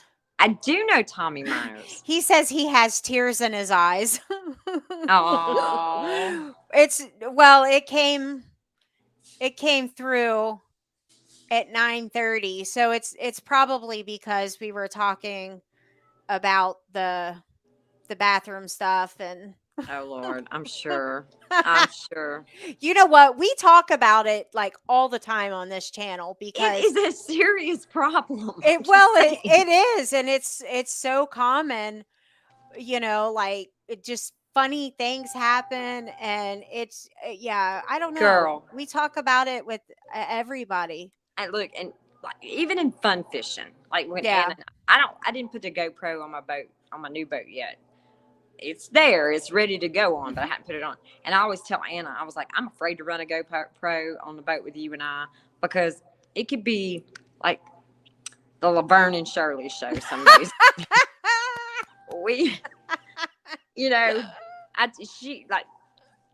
She kills me with the dang wacky worm. But anyway, she always says, the back seat of that boat's mine. I don't care. When you're home and it's fun fishing, that back seat's mine. I'd rather fish with you than anybody else, which I love that. But I was, how you have to practice techniques sometimes. Well, I was practicing skipping because I was having trouble. I don't know why, but I was just having trouble skipping. And I think it's because, I figured out why I was having trouble, because I could do it from the front of the boat. I couldn't do it from the back of the boat. And I think it's because of the way, you don't have any room. In the back of the boat. You're going to motor or the dashboard. Or you're going to hit the motor. From the other side, you're going to hit those dang talons or power poles. So I was trying to figure out what was wrong with my skipping, because I couldn't get it in a tournament one day, and I was mad. So I was going to go practice it. Anna's sitting in the back of my boat. I think I got one. Like, she pulls out like a 2 or 3 pounder. I was like, oh, that's good. Man, I'm working on that technique still. I was not fishing. I was just techniquing it. She's dawdling a wacky worm. And she just bust open like some 5-pounder. I was like, to hell with practice. This is done. You are killing. She goes, I said, what are you doing back there? She goes, I don't know. I just got that little wacky worm out there and I'm just working it. And I was like, oh gosh. I love that kind of stuff though. But I always say if I caught my boat on fire one time though with Anna. Anna's laughing. Oh, that yeah. I run my batteries down, and Anna and I were fishing together, and I don't know why. I had jumper cables. I was going to jump one battery to the other, and I'd done it before, but I forgot I had to disconnect the 24 volt to jump the 12 volt, and I burnt jumper cables up. I mean, they melted in my boat. Melted. And Anna, I was putting things up, and Anna goes, I think your boat's on fire. I was like, oh my gosh. I grabbed them jumper cables, and I mean, the plastic was melting off of them. I threw them in the lake, and I said, we got to call for backup. We're not going nowhere. I've just screwed everything up. She had to call her husband to come get us and tow us to the house. I mean, if it can't happen on the boat with me and Anna together, it's funny. It's funny after. It wasn't funny when all that was happening. Right. But it was funny afterwards. And talk about get ribbed. Like, don't you? You know what though? You'll have so much TikTok footage.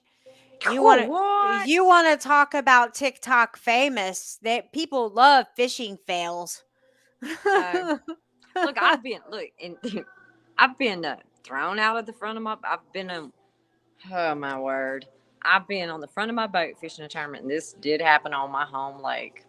And it was windy that day, and there was a whole bunch of us fishing this river system that run through the lake. And I guess this guy got mad at another guy in front of him, and he cranks his boat up, and he makes a big whirl around the guy in front of him, which he got disqualified. But it threw me out of the boat because I was running the trolling motor, and I don't have a seat. Well, I mean, we were already fighting waves, and when he did that, I mean, I was trying to get ready for it, but out of that boat, I came back up.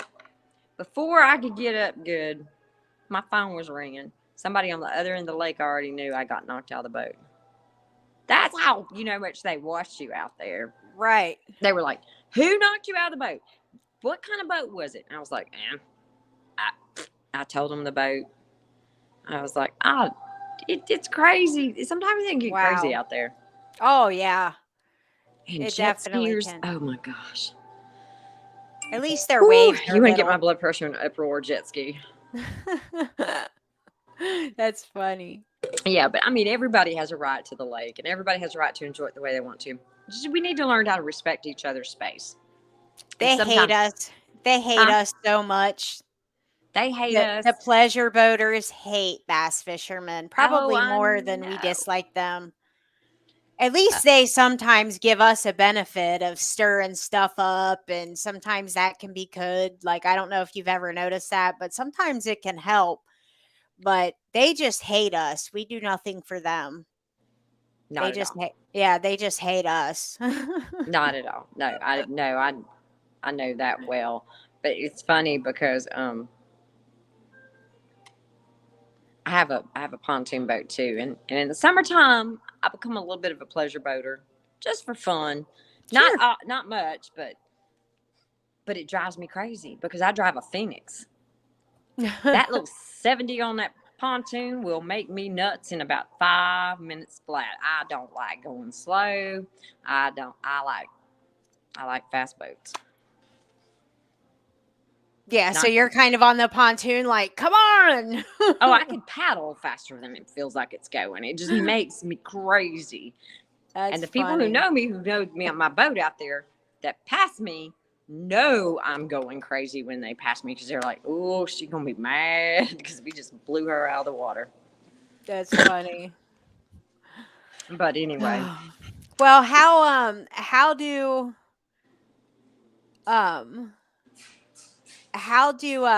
people get a hold of you to get the tickets for the raffle? Okay. They can go either. I have a Facebook page. My Facebook page is for those who are not doing TikTok.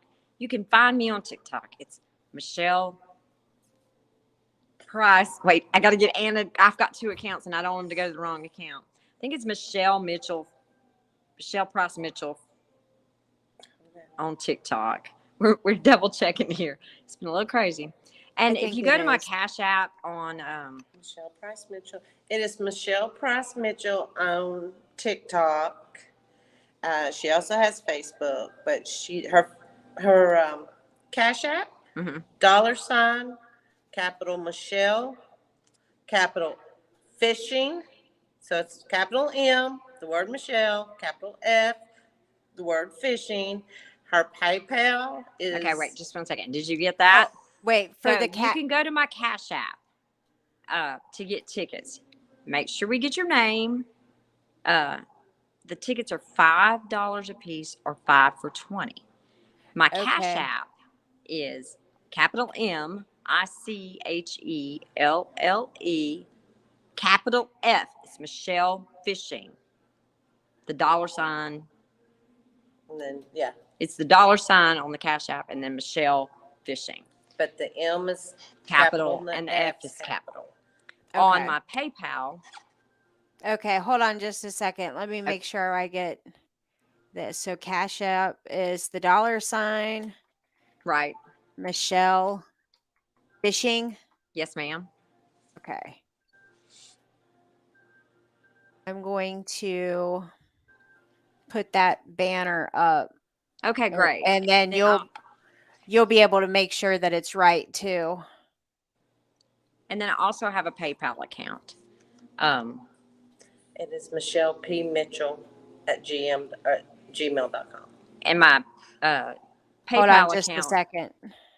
Michelle Fishing. Okay, double check that. That is correct. Okay. And then my PayPal account is Michelle P. Mitchell. Okay.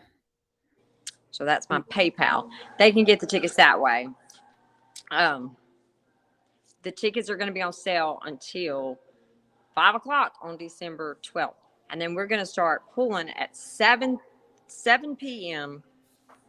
Central Standard Time. We're going to show everybody the big ticket counter. We're going to pull all the tickets.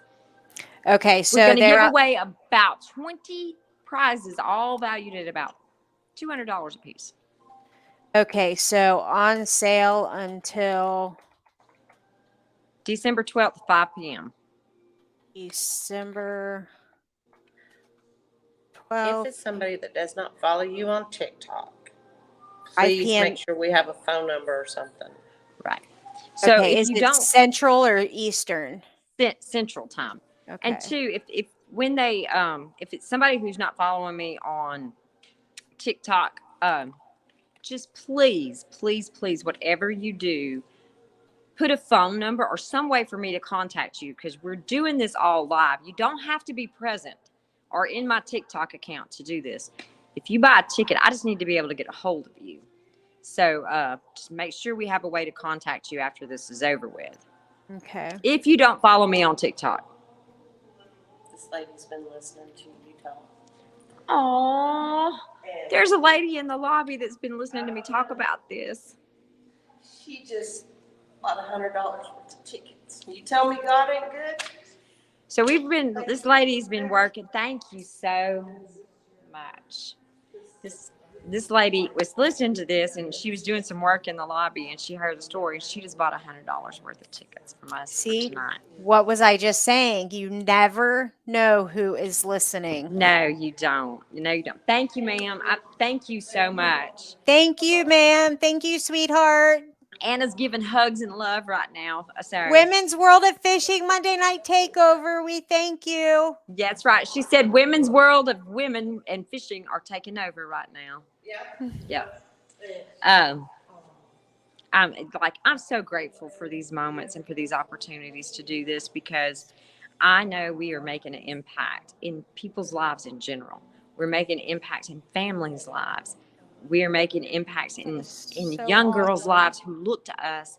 And obviously, we just made an impact in a hotel lobby of a But complete seriously, stranger who may not even know much about fishing, but listened to a story and was that intrigued by it. And literally, yeah, that like seriously, stuff like that, just like I know, I know. And but then it also puts the pressure on us a little bit more. And that's the way I think about it. So it's always there to be the best I can be at whatever I can be.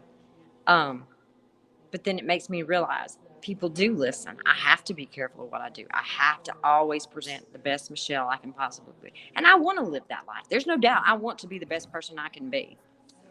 I'm too old to do anything less at this point, you know? Um, right. uh, so having But like an there, opportunity to sit and talk with you about all this stuff, having the opportunity to sit in the beautiful Cypress Bend Hotel and Resort with a beautiful 18-hole golf course and, overlooking my home lake. I mean, I beautiful couldn't lake. be any prouder to be able to do these things. And I told Anna driving over here tonight, I said, did you think a year and a half ago we'd be doing this tonight? And she said, no. She said, I really thought a year and a half ago you weren't going to make it. She said, I really thought a year and a half ago you weren't going to be able to survive the grief that you were in. And here I am. And you know So what? Without fishing, you might not have made it. I might not have. I might not have. But You your know, sisters, we've got you. yeah, You know, yeah, your sisters have got you. yeah. Oh, I know that. And I'm so aware of that. And, I always said fishing has always saved me. Um, but, and I have a long story about how I got back to fishing and how I got into fishing. I fished all my life. But, um, losing my husband, it took all the wind out of my sails. And I it can took imagine. me a long time to be able to really stand up on my feet and be the woman that God intended me to be the woman that my parents raised me to be. And I was just I'd never been afraid of stepping out in my life. I'd never been afraid of doing what I wanted to do or trying something new until losing him. And I just couldn't cope. And I had somebody remind me of a promise I'd made to my mom years ago and of the passion that I never stopped fishing. I just wasn't hungry. I wasn't mad at the fish. And I did not know that I had the heart of a competitor anymore. I just didn't think I did. And little did I know, I prayed about it, and I prayed about it, and prayed about it, and I said, God, if you want me to walk through this door, I'll walk through it. But if you don't, slam it in my face now because I can't bear anymore. And I'll be honest with you, I called Major League Fishing. It was December 31st of last year. And I registered for my first tournament in 10 years, basically. And I was going to fish the Phoenix division. And a guy that my parents raised, he's like my brother, he was there. And when I did it, and he said, sis, it's going to be fine. Well, they called me back about an hour later, and they said, hey, Michelle, we're so sorry. We know you paid your entry fees to the Phoenix division, but COVID cap, you're out, like in the waiting line, 15 or 16 out. So chances are you will not fish this year. I thought, okie dokie. That door just got slammed. That's my answer. I'm fine. And I walked away, and we went and had lunch, and I was at lunch with my brother Henry, and my phone rings, and it's Mark, the director of the Toyota series. And he said, hey, I know who you are. I know who some of your friends are that you fished with. They kind of said, go get her. He said, so I want to invite you to join the Toyota series instead of the Phoenix division.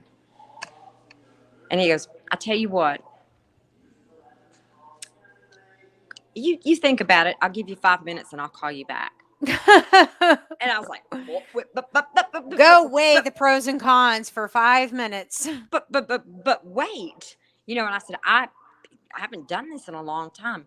He goes, you're gonna be fine. I know you're gonna be fine.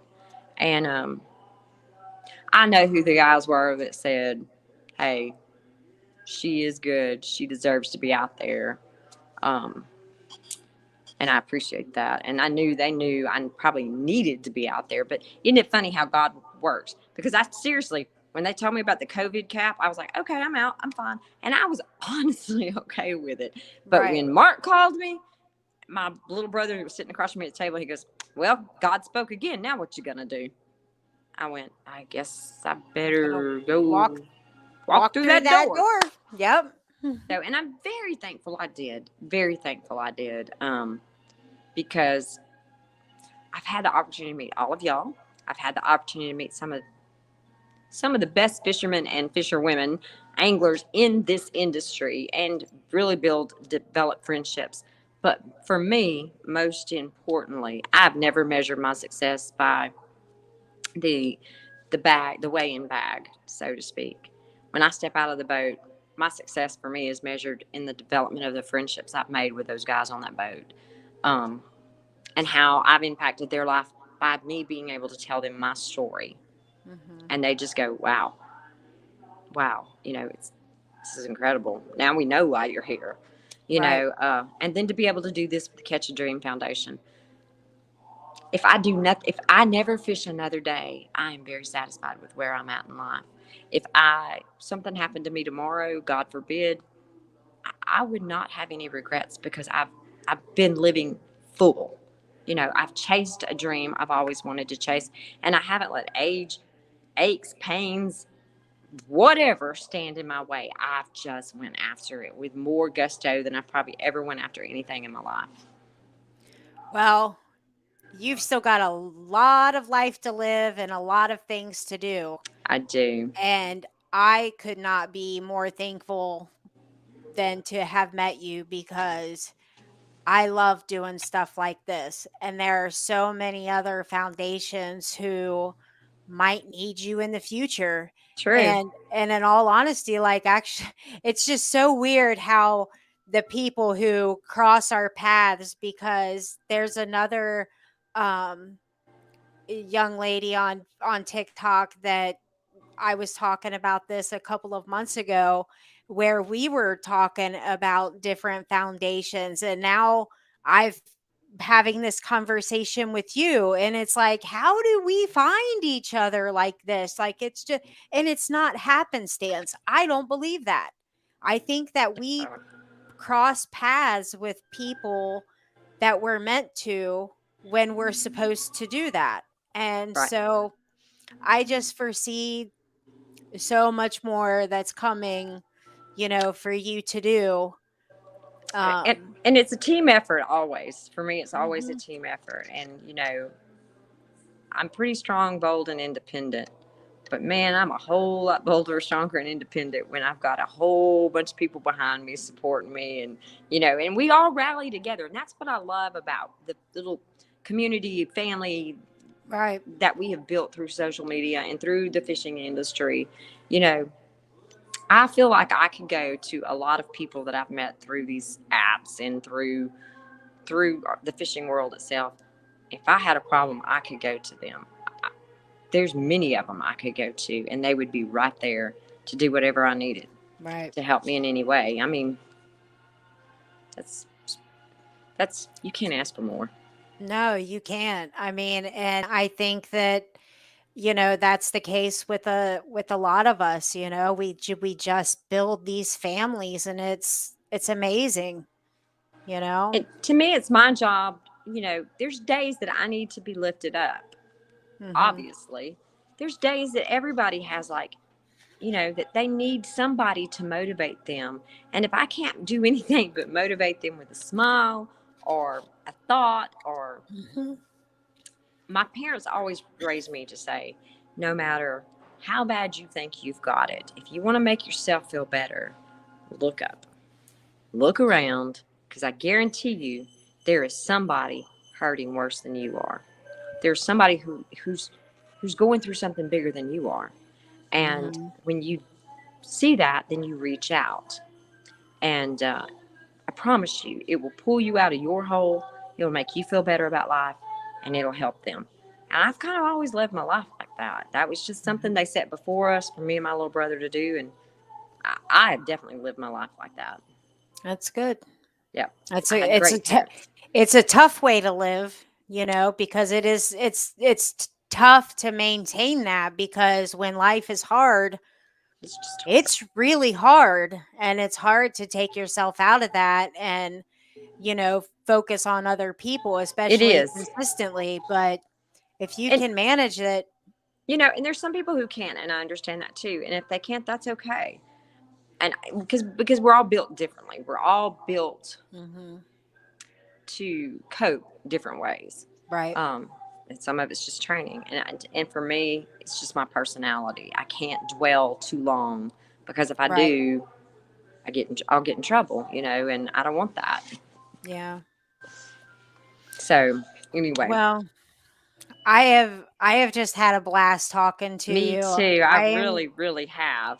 I am so glad that you agreed to come on here. I hope that the show is going to have helped, you get more I hope raffle so too. tickets. And look, And too, if they follow you and they need to purchase tickets and they can't get to me for some reason, you mhm, can you can figure out how to get to me. You know how they can yep, you I can will do that. definitely. I'll steer them your way, and Thank you so you much. And know, remember too, even if you can't afford to buy a ticket, go to catchadream.org. mhm, Read their mission, read their testimonies of families that they have helped, mhm. and find a way, whether it's nothing but a note or there's something you can do. Something. Share the Share page the out, information. because when we share stuff on social media, the reach that it has is huge, because even if you can't donate, you don't know who on your page Exactly. can, or Exactly. how it's going to touch someone on your page, or if they share it, who it's going to reach. um the power of social media is incredible. So if nothing else, at least share them out. It is the giving season, It and absolutely is. what better of a foundation to help than one that focuses on kids? um I obviously, me and Michelle, we're in the fishing, the outdoors industry, so this is one that we particularly relate to. But this is I can't think of a better one that I would like to be involved in. So Yeah, please, if nothing else, you can make a direct donation through their website. But you if can. nothing else, then just please share it out. And Dr. Um, Brunson and I are working on, they actually have a thing where they're creating a page for me through an app that we're going to pick some keyword like fish or something like that. And you'll be able to fish or text the word fish to a certain number. It takes you directly to their page. And then it will be on my page. I'm going to give you my story about how I got involved with Catch a Dream, short little brief story. And it gives you options on how to give. oh, Then it gives okay. me an opportunity to be able to keep up with who's donated through my word of mouth kind of operations, and I can send them personal and private notes. Or we've even talked about, like, if you donate X number of dollars, doing some different things where we could have T-shirts made with Catch a Dream on it, and something about my, if I can ever get my logo finished, logo. And there's different things we can do. But that's an incredible app, and it's going to be a good tool for me to be able to help them and be able to keep, because I never want people to donate and not feel appreciated for doing what they've done. Right. So I love this idea. And but they Nice. obviously can donate many ways right now through the catchadream.org website.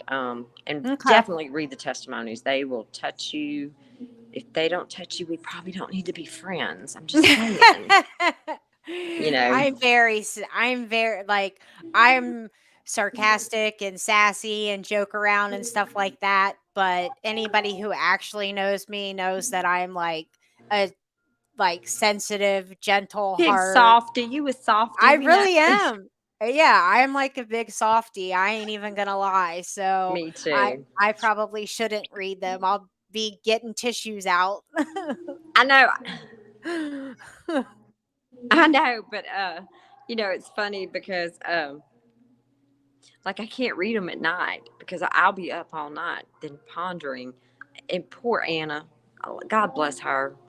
I fell asleep we were doing paperwork last night after the raffles, trying to make sure we had everything from the auction and the raffles. And I wanted to watch Yellowstone. I'm not going to lie to you. I didn't really want to do a live. I knew I had Start to do that. a live, but I wanted to watch Yellowstone. And, we had kicked her husband out of their bedroom and was, doing girl stuff, laying across the bed, working on paperwork. And she said, next thing she knew, I was sound asleep with my clothes on. Oh. So her poor husband had to sleep in the guest room last night. Ah, well, that's okay. He's probably gonna be. I can't wait for Michelle to go back to her house and not be at the camp anymore, and all this stuff is over with. Because poor Anna has stayed right by my side the whole time for me doing this, and like she is behind the scenes. But let me tell you something. That woman right there, she's my right hand and my left hand. She really, really helps me a lot. And she doesn't do it for pay or for praise or anything like that. She does it because she's my friend. Oh, thank you, Anna. We appreciate you just as much. Oh yes, Thank you, definitely, definitely. At least she helped get you to the show on time, even though I was as lost as could be. You have no idea what it took to get me to the show on time tonight. But yes, you can thank Anna for that. Thank you. Oh goodness, it was fine. It all worked out perfectly, though. It did work out perfectly, and I love doing this. And anytime you want to do this again with me, I'd be happy to come on and we can talk. We can talk about some. You know what? We'll have to do a TikTok battle. We'll have to do that, and no, my name is already being changed on TikTok. I don't know how much more I can take on TikTok.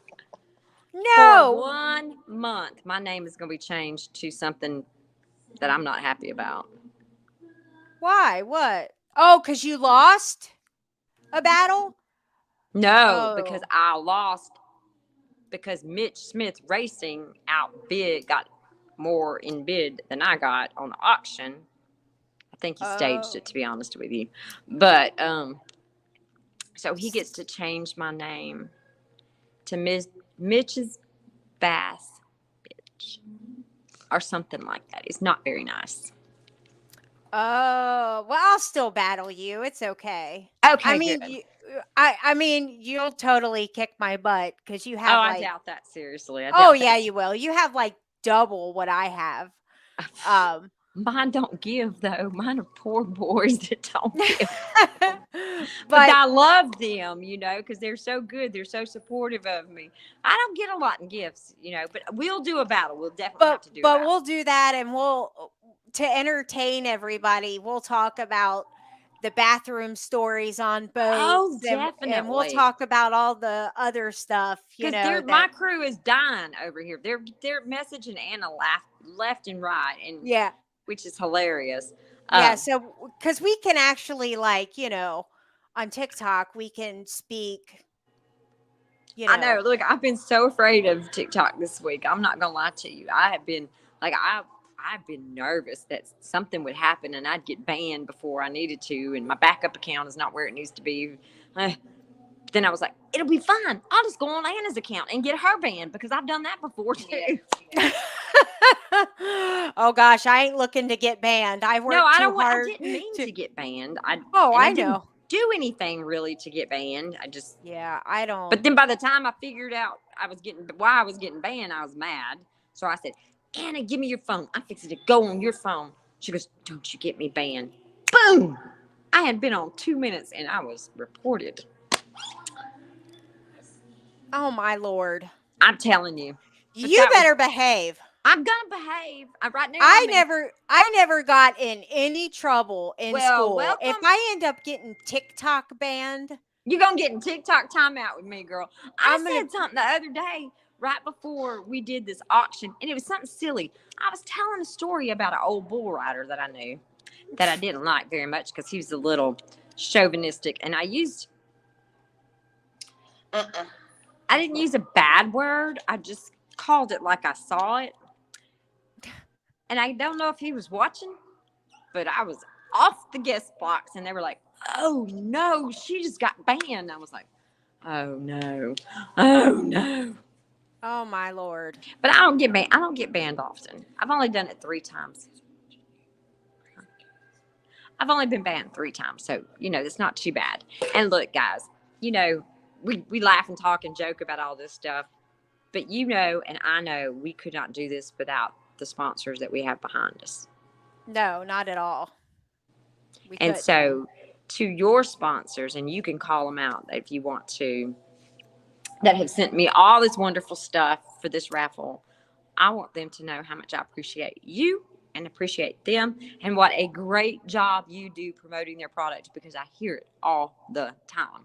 Oh, I hear it all the time. You do lots of content about the products that you represent. They are very, very, very, very lucky to have you on their pro staff.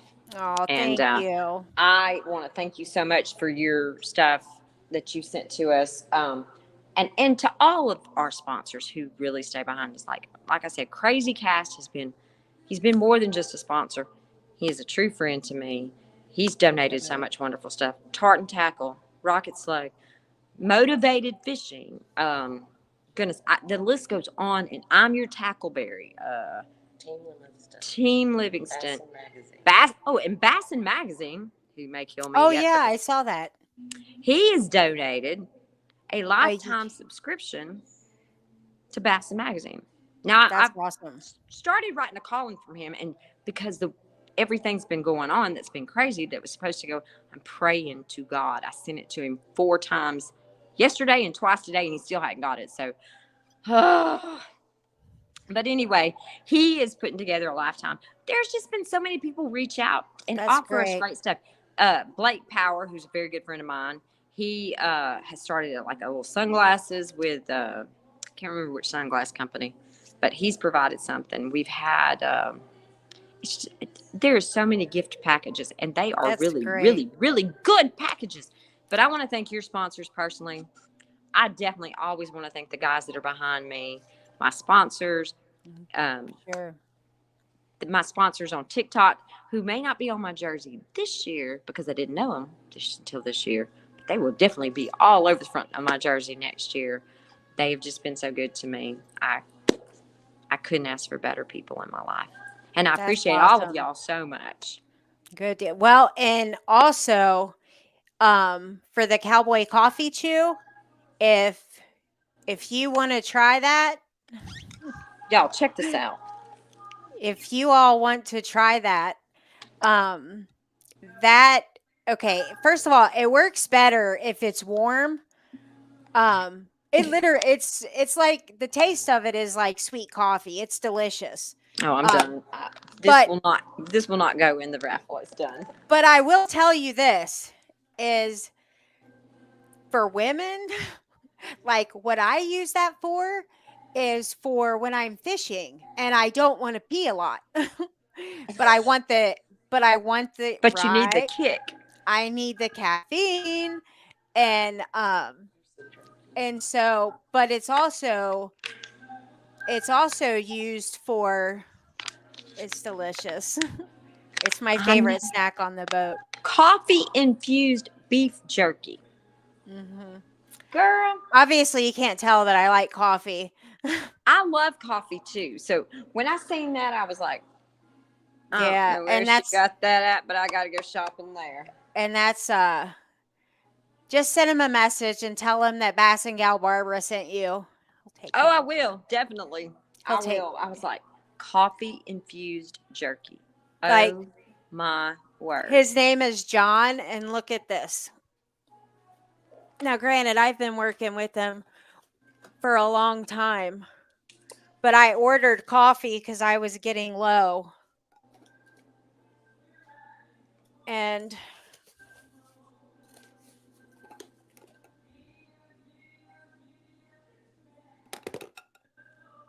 oh my word.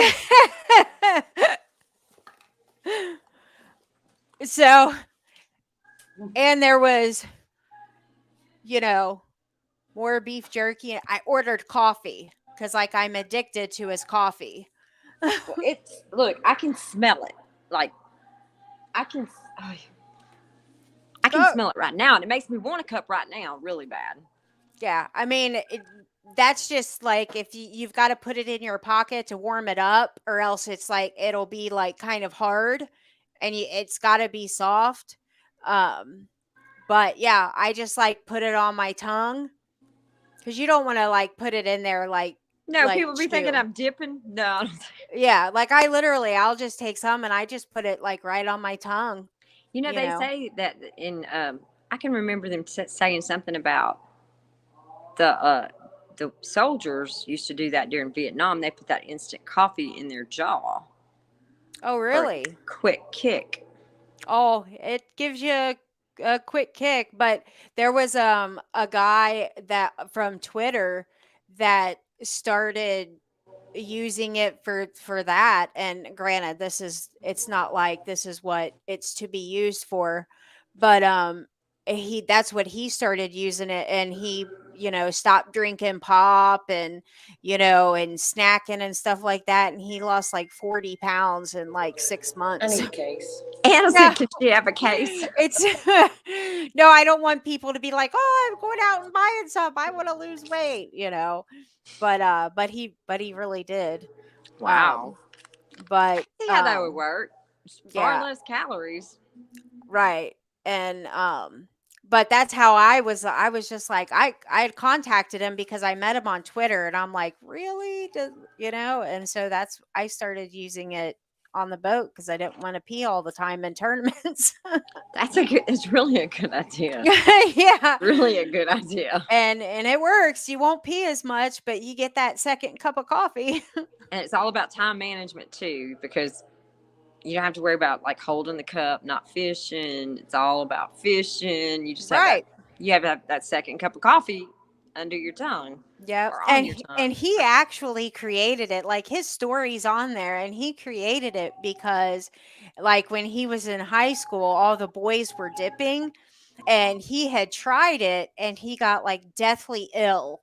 And Wow. he's like, "Oh man, I look like such an idiot," like, and he wasn't cool, so he like made it so that he could still dip, but he wasn't So he could having look cool. yeah, so that he wasn't, not cool, but he was dipping, but it wasn't dip. Yeah, And right. it's helped a lot of people quit dipping, and that's what it's marketed it as. So go That's a ahead pretty and good story. Like in the like I know that you do a lot with your real sponsors. I just want to thank all of them because look, like I've said this a million times tonight, and I'll keep saying it. I could not have pulled this off without all of you pulling Mhm. together to make this happen for Catch a Dream. Catch a Dream raffle is going to wind up now. December 12th, 5 o'clock. We're going to stop selling tickets. That gives 6 us time to days. get. You've got 6 days to get tickets, and there's multiple ways that you can win. 20 really nice prizes, and Good deal. I want everybody to get a shot at this. We have amazing, amazing people behind us, and I just can't thank y'all all enough. So, and if you have any questions, feel free to messenger Yep. me on Facebook Or me. Messenger, whatever you need to do. But I'm going to tell you now, if you do me on Facebook Messenger, I don't get back to Facebook as quickly as I do to TikTok. But because I know this is going on, I'll try to do better. No, it's okay. And I mean, because it's going to 8 different places too, so I'll keep an Right. eye out too. So Okay. You do have an Instagram. Too. we'll get. It doesn't stream to Instagram, so we should okay. be good there. I have I trouble with that one. I posted it on Instagram, but they know that they had to come somewhere else to watch it, so we're That's good good. there. That's good. So I'll let you know if I hear anything, and I will see you on TikTok, and we'll battle soon. Yes, I want to do that. Look, thank you So for having me on tonight. I really enjoyed it. We need to talk about peeing in the boat more often and how to do better with our yes, clothes. Yes, and we absolutely have to do that. we will. And when we battle, we'll call out some of these companies. They can Do only ignore us so long if we keep calling them out. Right? Right? That's true. I That's think my that's a theory. great idea. That's my theory. Okay, well, let's go. Okay, let's go do it then. Let's go Alright. do it then. Have a good night. Thank you so much, Michelle. Thank Thank you, you, too. Anna. Thank you. Have a good night, ladies. Thank you so much. Good night. Good night.